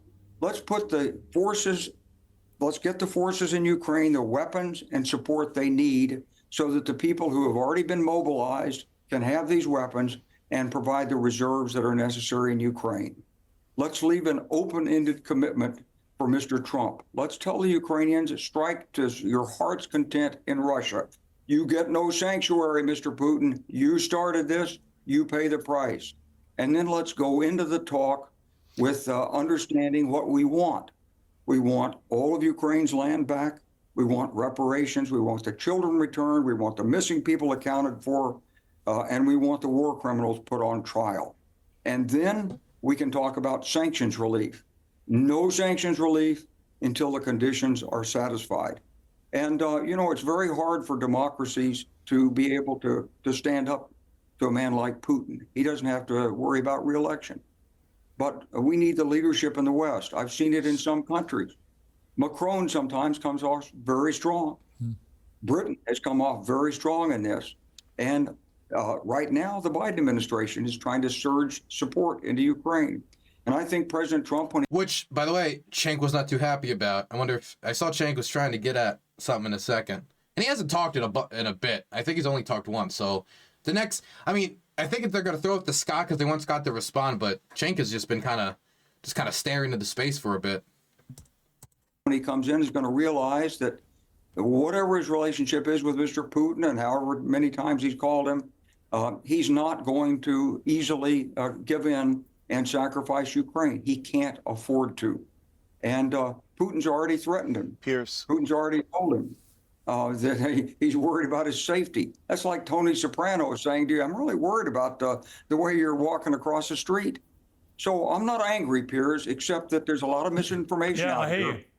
Can I get in here and respond now, Piers, please? Thank you. Yeah, okay, General, thank you. Just if you don't mind, I'll bring the others in. I've got to say, And I thought sneaking in the thank you. you have articulated exactly what I've been feeling this entire time. And I've started to think, Oh, damn, the forces have changed. It's now 3.5 V2. The counteroffensive has begun. And they said a counteroffensive wasn't possible. I was going completely mad. But to have somebody with your experience, particularly about from the very start of NATO, outlining what I believe has been the way this has all played out, is actually quite reassuring to me that I've not gone nuts. Let me bring in Cenk, because you've not had a chance to respond for a while. No, Scott, I'm going to come to you. Scott, I will come to you after Cenk. Right? Hold on. I must let Cenk have his say. Cenk, you... You're seething, man. Sorry, man. I feel like I'm going to tear up. I'm so happy. You've been listening to all this, very different opinions, but what is your... Look, I got to give Piers some credit for rebalancing the panel midway point. I got to say, he's balanced his panel decent enough. I probably would have given it to Scott before Cenk just for a quick response. But the problem with Scott is Scott goes on and on and on and on, and they only have so much time on the air. Wesley went on for a bit, but he also hasn't said anything yet. Reaction. Yeah, I want to tell you my thoughts, and then I actually would love to ask General Clark a question. And so, look, I understand both sides of this equation. And so if you're the Ukrainians, imagine if some other nation had taken 20% of America. Would we want to give up? Would we want to go, oh, yeah, it's okay. Just take Alabama, Mississippi, Texas, etc. It's fine. No, we'd hate it, and we'd fight forever, right? So I understand that. On the other hand, you know, when General Clark starts talking about the nuclear weapons, I get super scared because what if Trump's bluff gets called at some point? Trump's main bluff is, oh, yeah, you better not mess with me. I'm crazy. I'll make this war much bigger if you mess with me. Yeah, but what if Putin says, yeah, go ahead? Well, then we're in a lot of trouble, right? Well, no, you just surge and increase the amount of aid we're sending. It doesn't have to be we're going to fire an atomic weapon at you. It's just we just approve more military aid. We approve another supplemental instead of $24 billion, which is being talked about now, which Biden is trying to make happen, which is not going to happen during this term. But it would be like 120 or 130 or some amount like Lindsey Graham was talking about back in 2023 when they were originally discussing the supplemental. I remember Lindsey Graham saying we should have over 100 billion. Maybe we'll go back to those numbers instead of the 60 billion we ended up approving. And I mean, the philosophy of quick aid, large aid, end the war quicker, I mean, I understand like why some people think that's fueling the conflict or whatever. And, you know, they hear those big numbers and like, oh, that's a lot of aid. But ending the war faster through having more strength for either better negotiating position or to be able to fight the Russians on a battlefield with well-equipped troops, armored troops, well-trained troops. You know, it changes the dynamic in a way which could actually end the war quicker. I mean, if we decided to send, for example, well, how about instead of sending all this aid over to Europe to help and, you know, giving the United Kingdom this much help during World War II and this, we just dripped it a little bit less. We dripped it this way, dripped it that way. Maybe the war ends at 47 instead of 45. You don't know. And so while, you know, it sounds scary for an increase of support, it could also be scary to not do that, and then you drag out the conflict. Like I mean, I don't like Curtis LeMay for obvious reasons, given his record, but the idea that you want a war to be, like his idea of the war being fast, brutal, and over, while I don't like the brutal part of it, the point you want a war fast and over, I sympathize with that immensely. Right? Because I don't want to get involved in a war like this. I don't want to get involved with nuclear weapons, etc. On the other hand, your point about Russian aggression is... Grin dollar note. Let's go, Anna. Hey, thanks for the tenor. I appreciate that. A lot of love for Anna today. Right? Because I don't want to get involved in a war like this. I don't want to get involved with nuclear weapons, etc. On the other hand, you're... Then don't, Cenk. don't become an atomic scientist. It's that simple. Your point about Russian aggression is definitely true. I can't stand these people starting wars, taking territory, and it breaks my heart to see it, the kidnapped children, etc. So, but General Clark, the question I wanted to ask you, and you know how much I respect you, and we have a relationship before. And by the way, the audience should know, General Clark is the one that called out the neocons for trying to invade 7 countries at once, including the Iraq War. And so he's earned a lot of respect by doing that. My God, this panel has become a General Clark simp session, man. Scott doesn't look too happy, but he also has that same look on his face at all times. But that face is never happy, so I guess I'm technically correct. But General Clark, this is a genuine question, which is, okay, but if we go with what you're saying, how long do we fight? How long does Ukraine fight? How much money do we spend? How many years of war do we have to endure? And what if Ukraine just doesn't win? So let's say we go another 2 years, 5 years, 20 years. How do we resolve it if Ukraine can't win? I don't want to interrupt General Clark, but this is my thinking on it. The Russians have terrible freeze frame for Cenk. The Russians have yet to indicate that they're willing to accept real compromise. And until they're willing to accept real compromise, then maybe you don't get the Ukrainian victory where they take back Crimea and then you get to put all the Russian war criminals on trial. I find the Russian war criminal stuff to be very, very, very unlikely with this regime, for obvious reasons. Maybe you don't get that, but instead of, for example, having to give up the city of Kherson where they're hunting civilians, they gain enough leverage that they don't win the war outright, but on certain areas they do win. They don't subjugate themselves. They don't become an extension of the Ruski Mir. They get to protect the city of Kherson. They get to protect the city of Zaporizhia. Like, worst case scenario with the surging of aid is what? The Ukrainians get to keep what they have against continued Russian advances. Until we know for sure that the Russians are serious about negotiating a long-term settlement that won't relaunch in 5 years through making a security structure in Europe that will mean they won't invade again, then we have to assume that the Russians are going to do what they did in 2014 and 2022. Lie and lie and lie and lie about the fact they're invading, then invade again. And doing anything else would be naive at this point. Fool me once, shame on me. Fool me twice, shame on you. Fool me 3 times, you're a moron who should not be at all in the defense community or talking about geopolitics. Well, I think what you have to do is understand that this war will go on until Putin believes he can't win. So all the discussion in the West about how to preemptively surrender territory and all this it all feeds Putin's appetite. He understands from all this discussion that the West is weakening in its will, and therefore if he just keeps shoving soldiers forward, that eventually the West will comply and cut off assistance to Ukraine and tell Ukraine, good luck, hope you enjoy being part of Poland again. Hey, Maximus, thank you so much for the gifted 5. Were those tier 2 gifted 5s? Let me check that.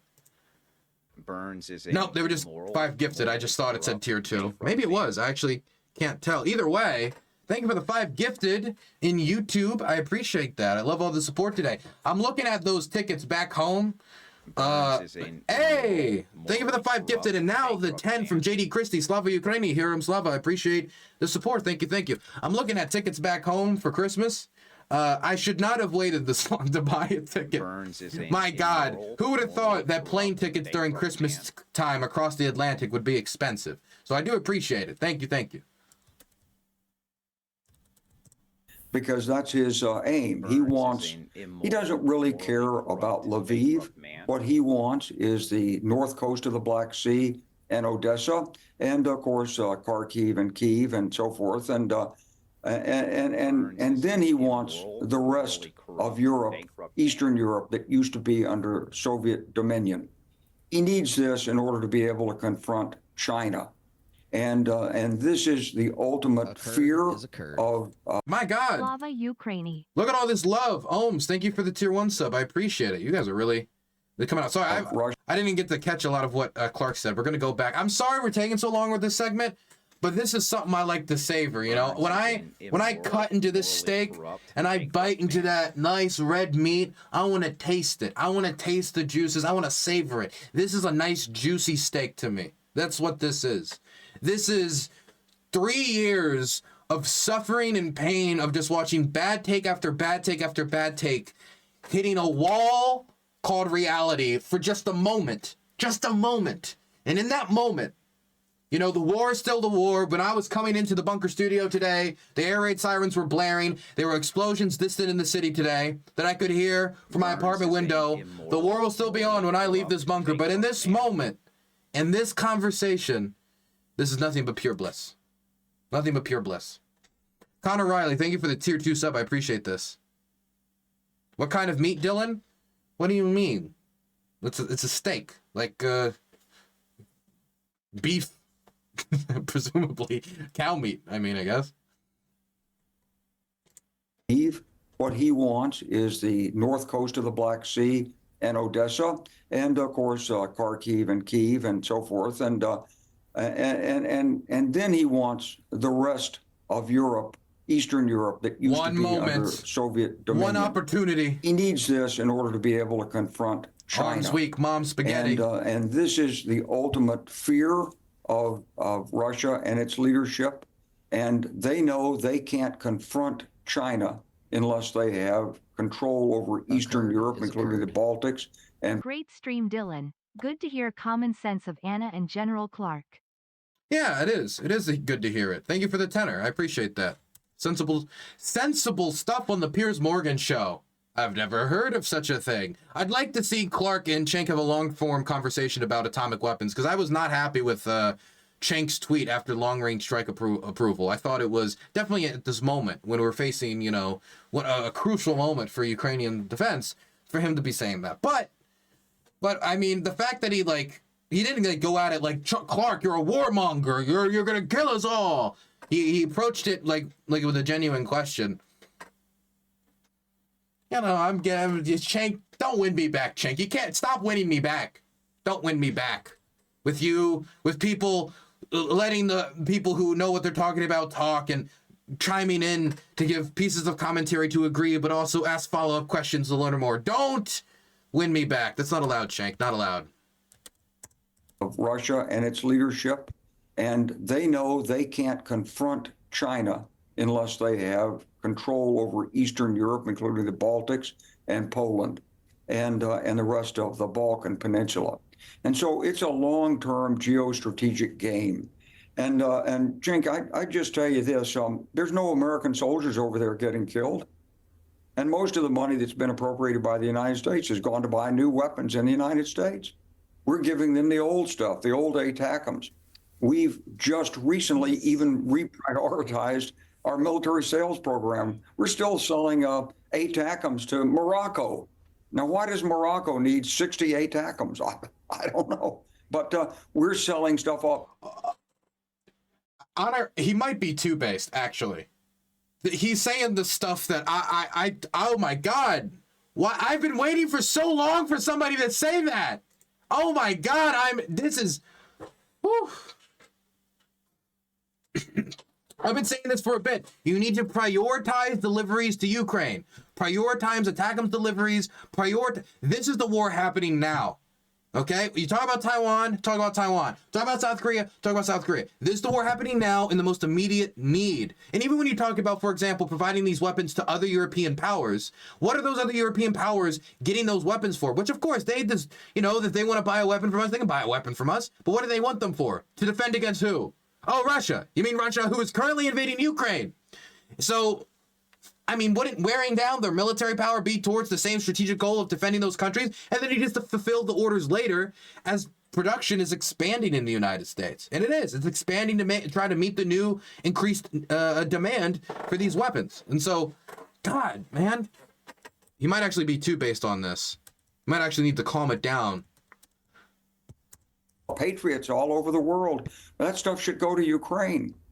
As long as the United States stands firm, we won't have nuclear weapons and nuclear war. Putin doesn't want it either. But he does believe right now that we will collapse. And he will continue to threaten the nuclear and play the nuclear card, because that's the way the Russians play it. Yeah. And so you just have to stand firm against it. And you need strong leadership, and you need the American people behind you. And what you have to understand is that Putin understands how to manipulate public opinion. In every country in Europe, there are people there saying, just like one of the gentlemen on this panel said, God, the poking and the prodding and the poking as Scott just sits there. Oh my gosh, painful. Like water drip torture over there for the fine author. This is crazy, and people are getting killed, and I'm tired of seeing people dying, and we've got to have peace.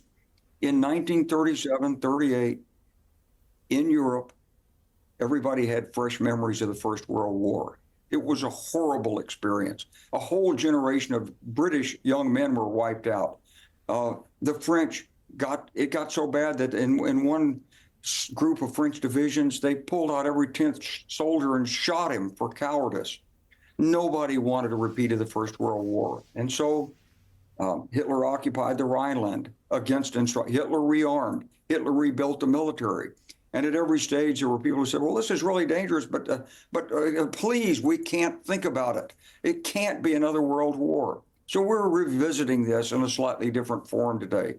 If we believe in democracy, if we believe in what we set up, if we believe in the lessons we learned from the Second World War, then we've got to stand firm against Mr. Putin.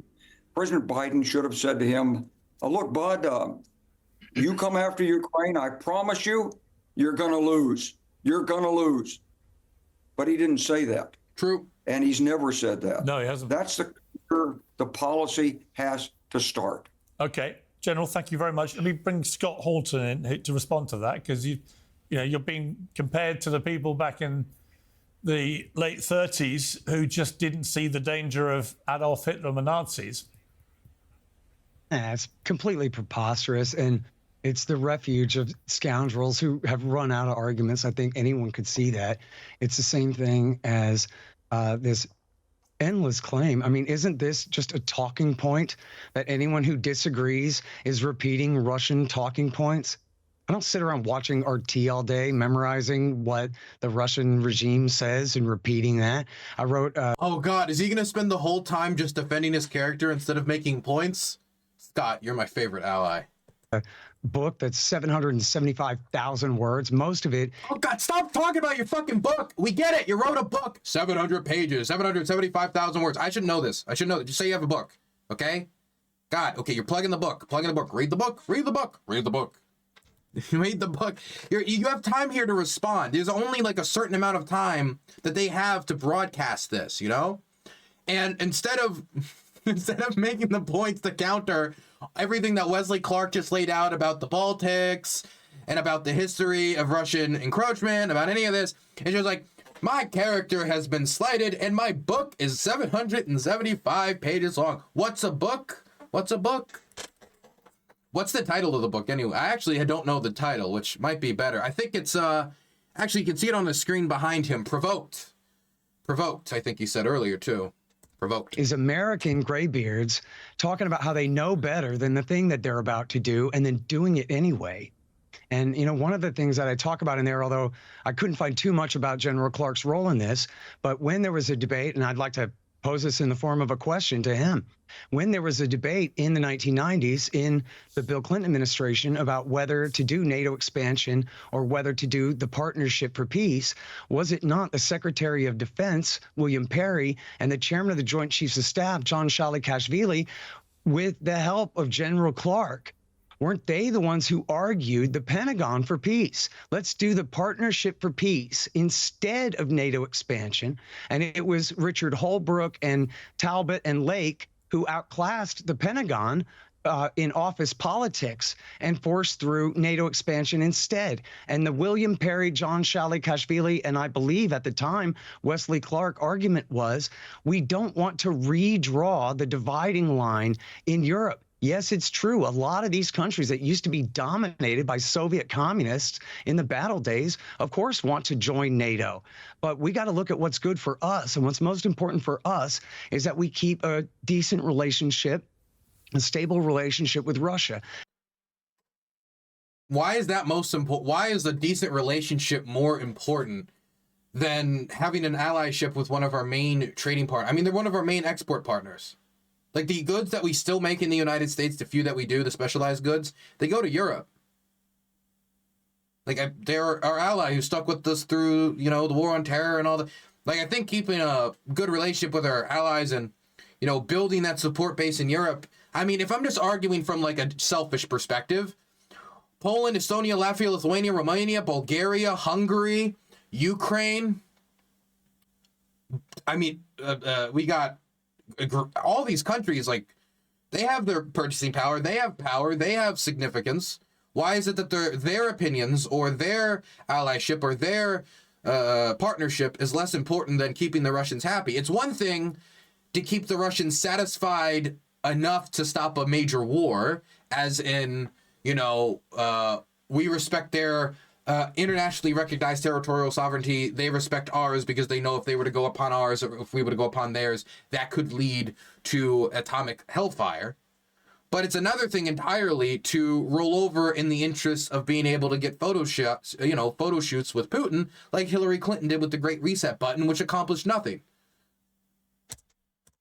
And one great way to do that would be to, as they said they were going to do at the time, Piers, turn NATO into a political organization, sort of like the EU plus America. But then they would have, instead of an alliance, because there's no enemy anymore, now we would have the Partnership for Peace, a new security architecture, and Russia, the Russian Federation, and Ukraine would be members of it.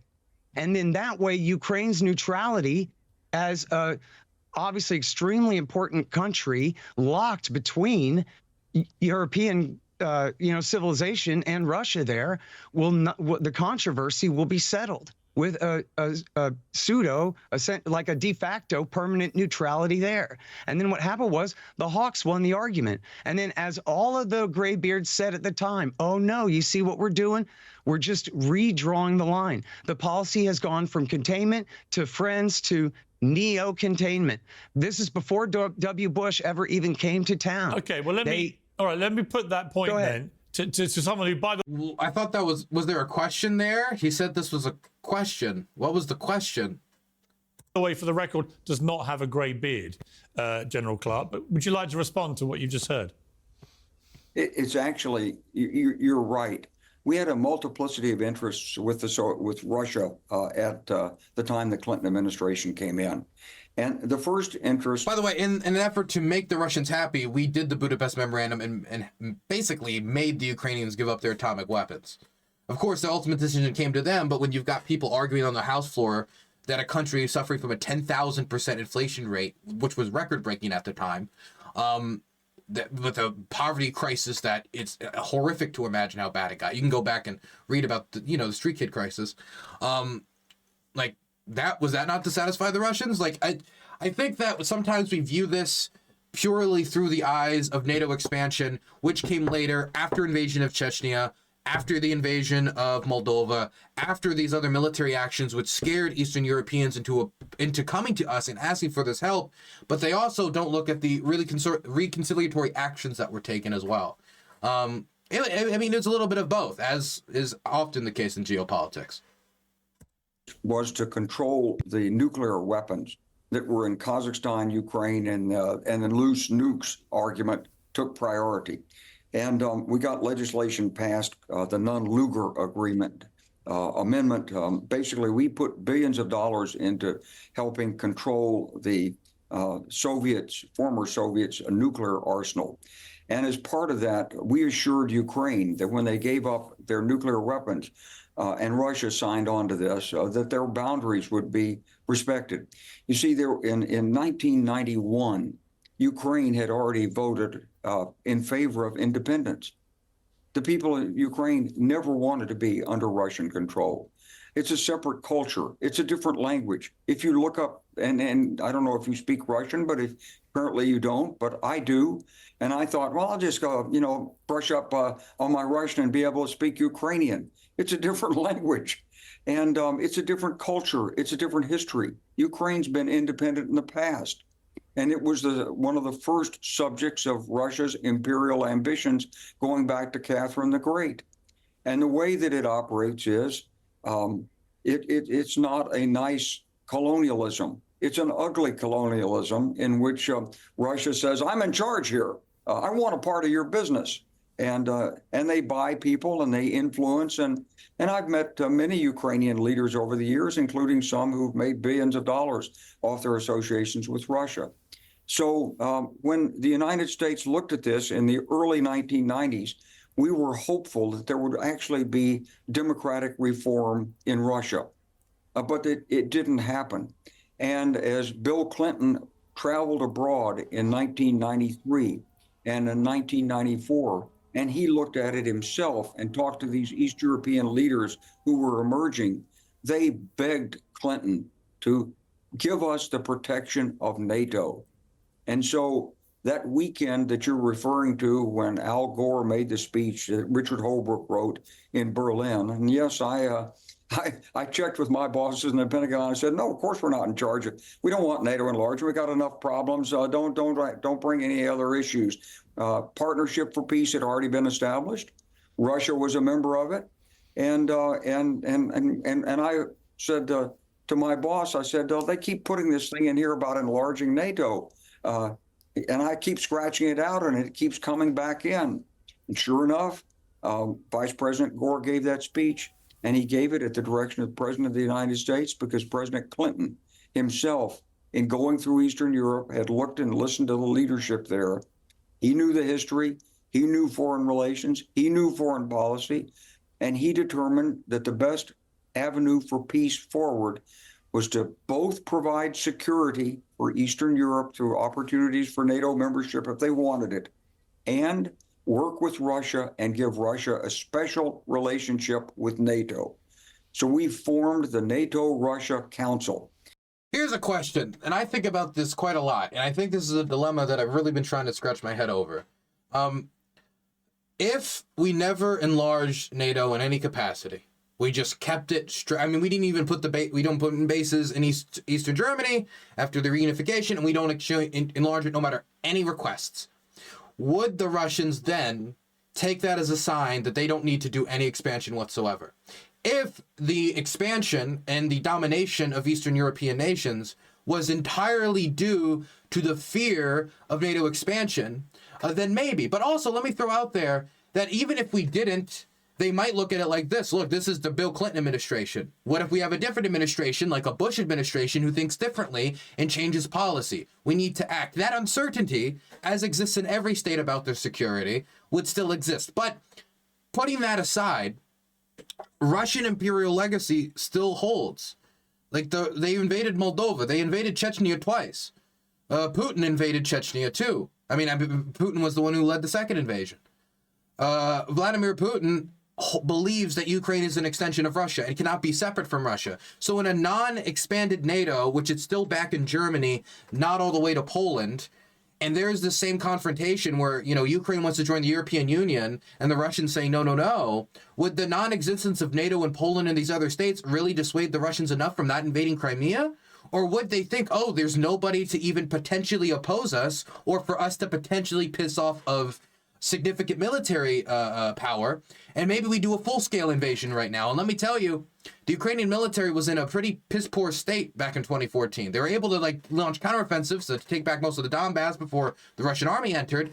But if the full-scale invasion was launched in 2014 and not in 2022, the war could have gone very differently. And I talked to Ukrainians quite a lot about this, and they agree that, there's a good chance that if it happened in 2014, the full scale, and they didn't have the time to prepare, that the war could have gone completely differently.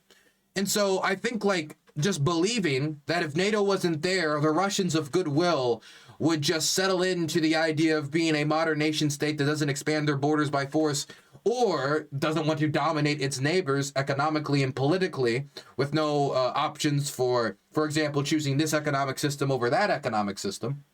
Well, I think that's a very, very hopeful.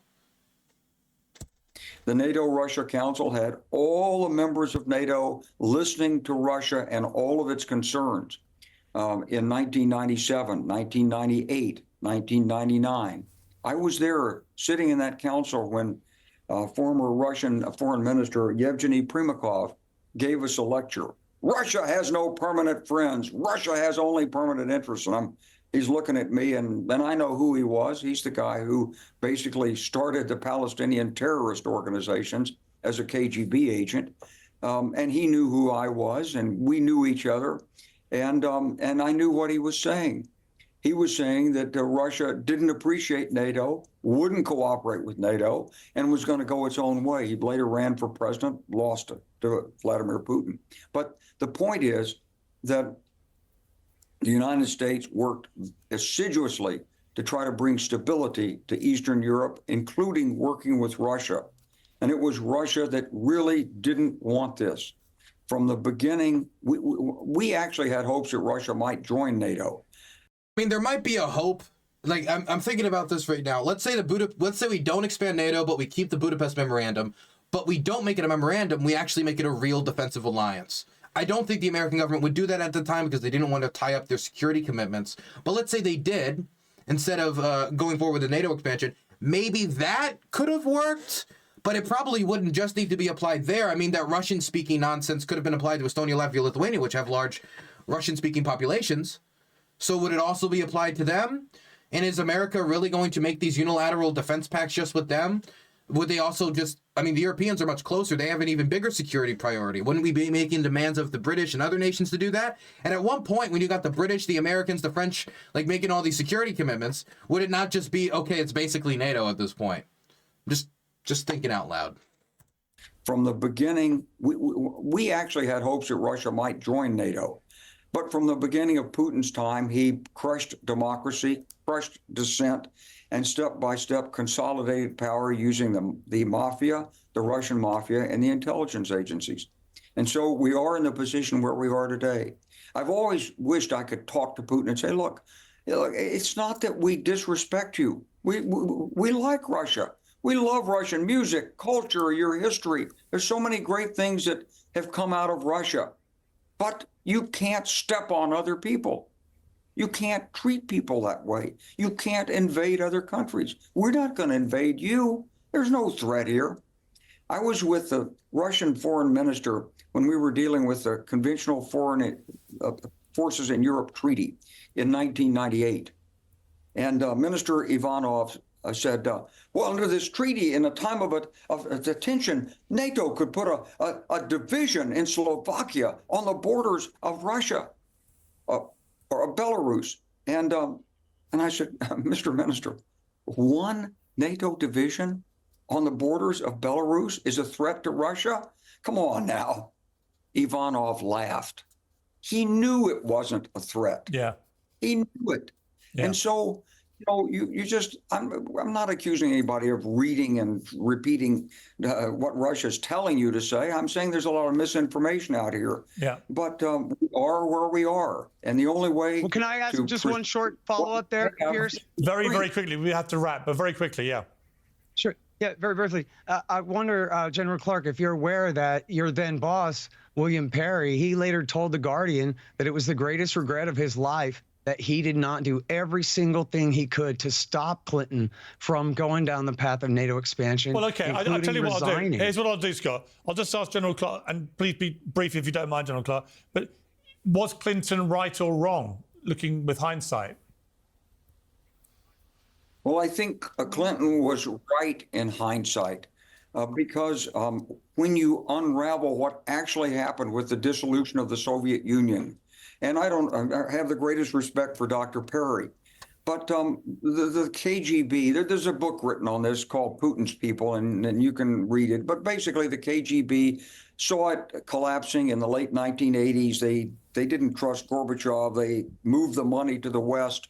When democracy started, most of the people in the political parties in Russia were former intelligence agents. They'd been schooled in how to campaign. They formed different political parties to make it appear as though there were different parties. But in reality, they were anxious to regain power. And so we never really followed through with the opportunity that the dissolution of the Soviet Union presented to us. Right. I mean, you know, we could have sent democracy trainers into the Soviet Union. We didn't. We had the National Endowment for Democracy, but it was just scratching the surface. We never really reached out to the Russian people. It's a different culture. They don't understand it. They're isolated. And just like the American people don't understand foreign policy, neither do... 5D2D Derek has donated $5. Do not cite the Partnership for Peace to me, Scott. I was there when it was written.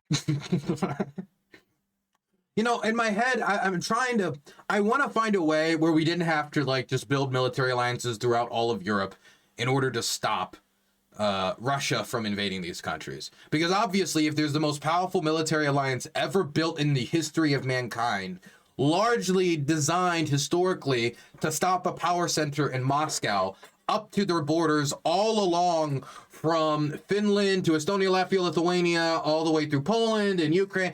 Like, any nation would be at least slightly like, well, we have to be prepared for war with that, and that's a lot, right? Like, NATO currently is a military alliance of 1 billion people. People talk about how many people Russia have. 1 billion people is quite a lot more than 160 million. So I can understand from a decision-making center in Moscow how that is obviously threatening, but I also don't think if you just took that away, that takes away Russia's history or the ideology of imperialism that Russians have. And that's not to say every Russian has it, but it's pretty deeply embedded there. It's a reason why there's a reason why Putin won out. There's a reason why even Yeltsin, the pro-Western one, was doing what he did in Moldova and was doing what he did in Chechnya.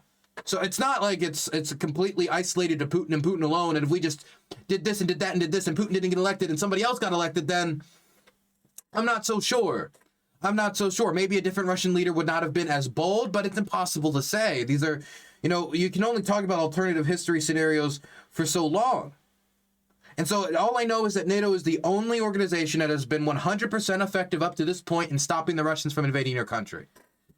And now countries like Estonia, Latvia, Lithuania that individually would not have the military forces to really resist a Russian invasion whatsoever. Not to say they wouldn't fight, they wouldn't, you know, make a good show of it, but we're talking about a nation of a few million people against a nation of over 160 million, right? So it's hard for me to say that in a situation there that, number one, they wouldn't be invaded, or number two, wouldn't be extorted or turned into some sort of extension of Russian power of influence. How, you know, for example, Anna was talking about the domination of Russian businesses. For example, we were talking about Georgia a little bit earlier. Did you guys know in Abkhazia, this is the breakaway region from Georgia that the Russians defended in the quick war with Georgia that they had?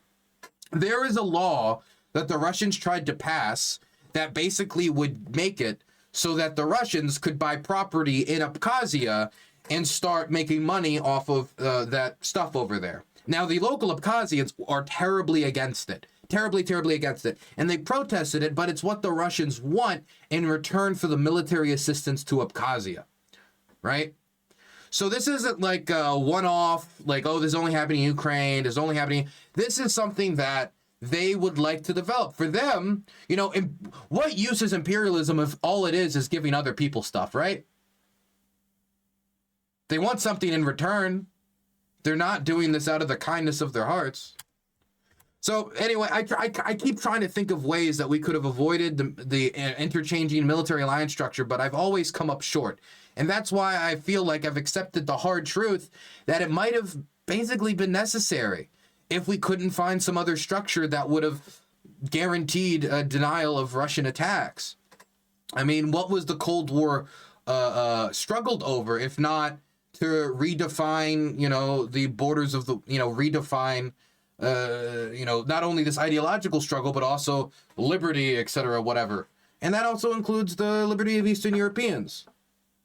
I don't want to get into the Cold War right now and what was it really fought over, but my point is, like, you know, when you win a Cold War, you know, that comes with something. That comes with the opportunity to make the structure, and we had that opportunity, and I feel like we kind of, we both expanded NATO, but didn't keep going.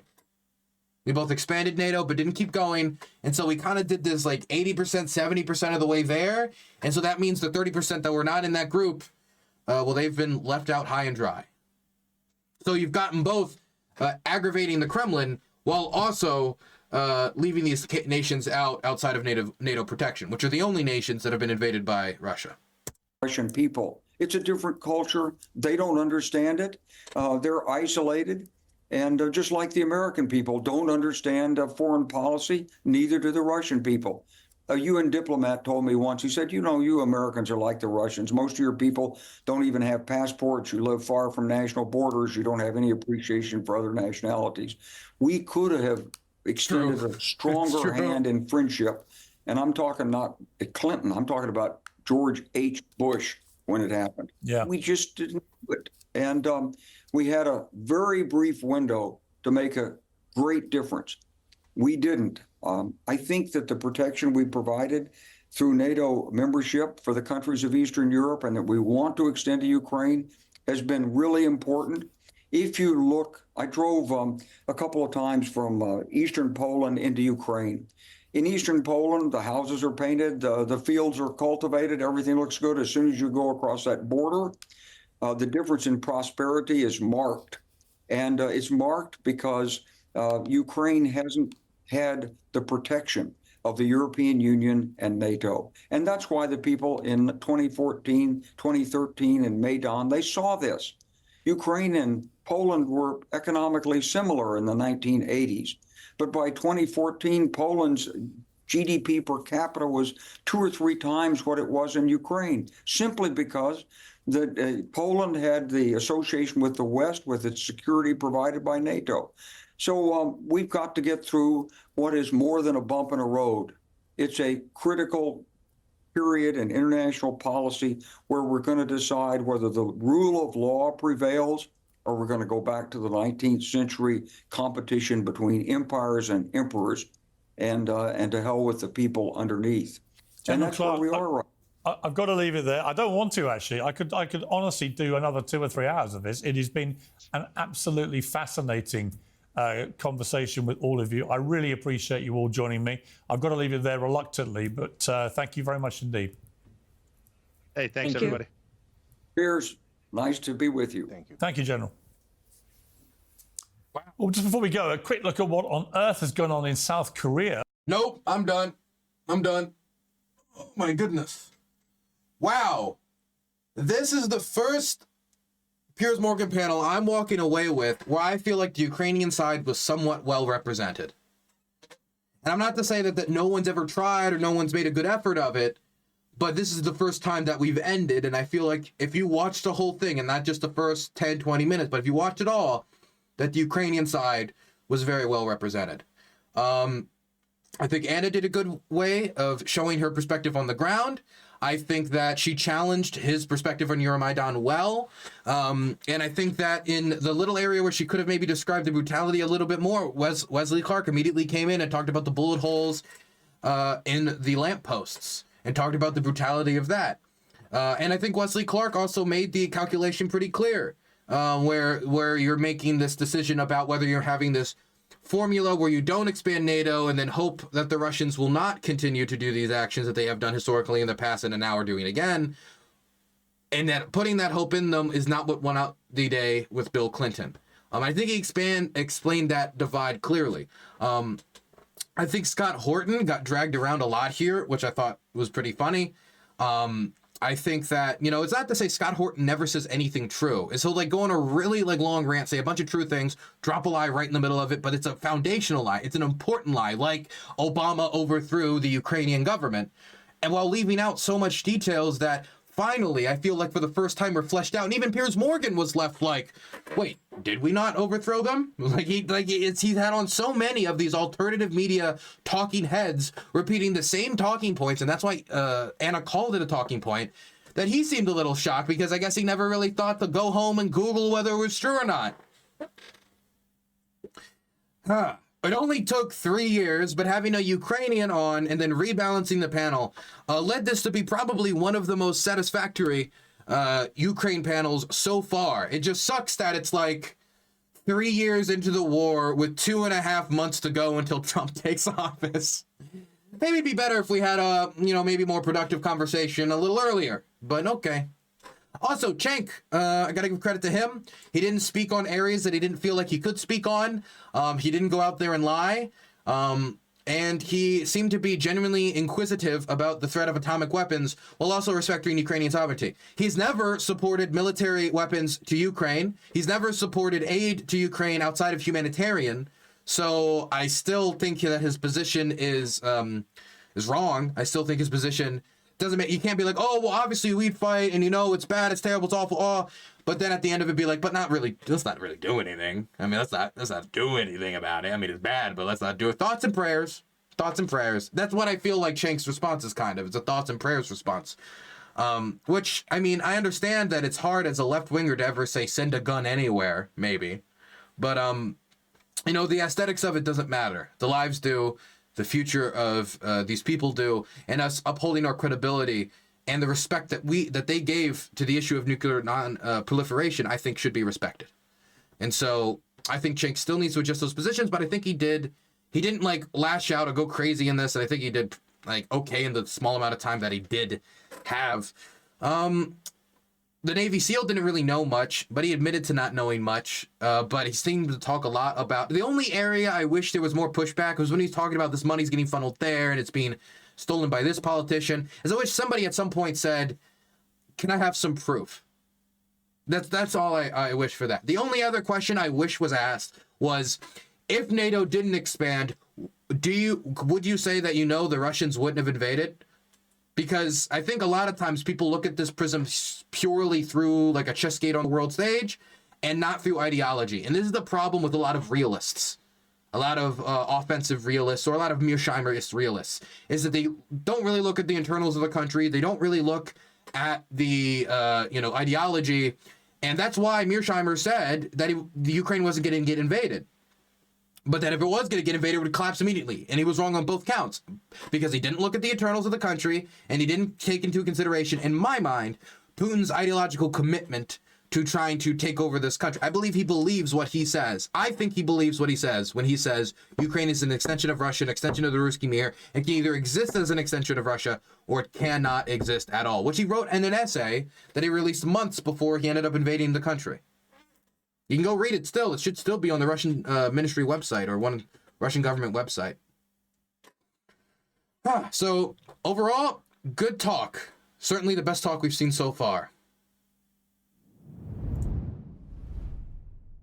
I'm sorry, Dylan, but liberalism is dead.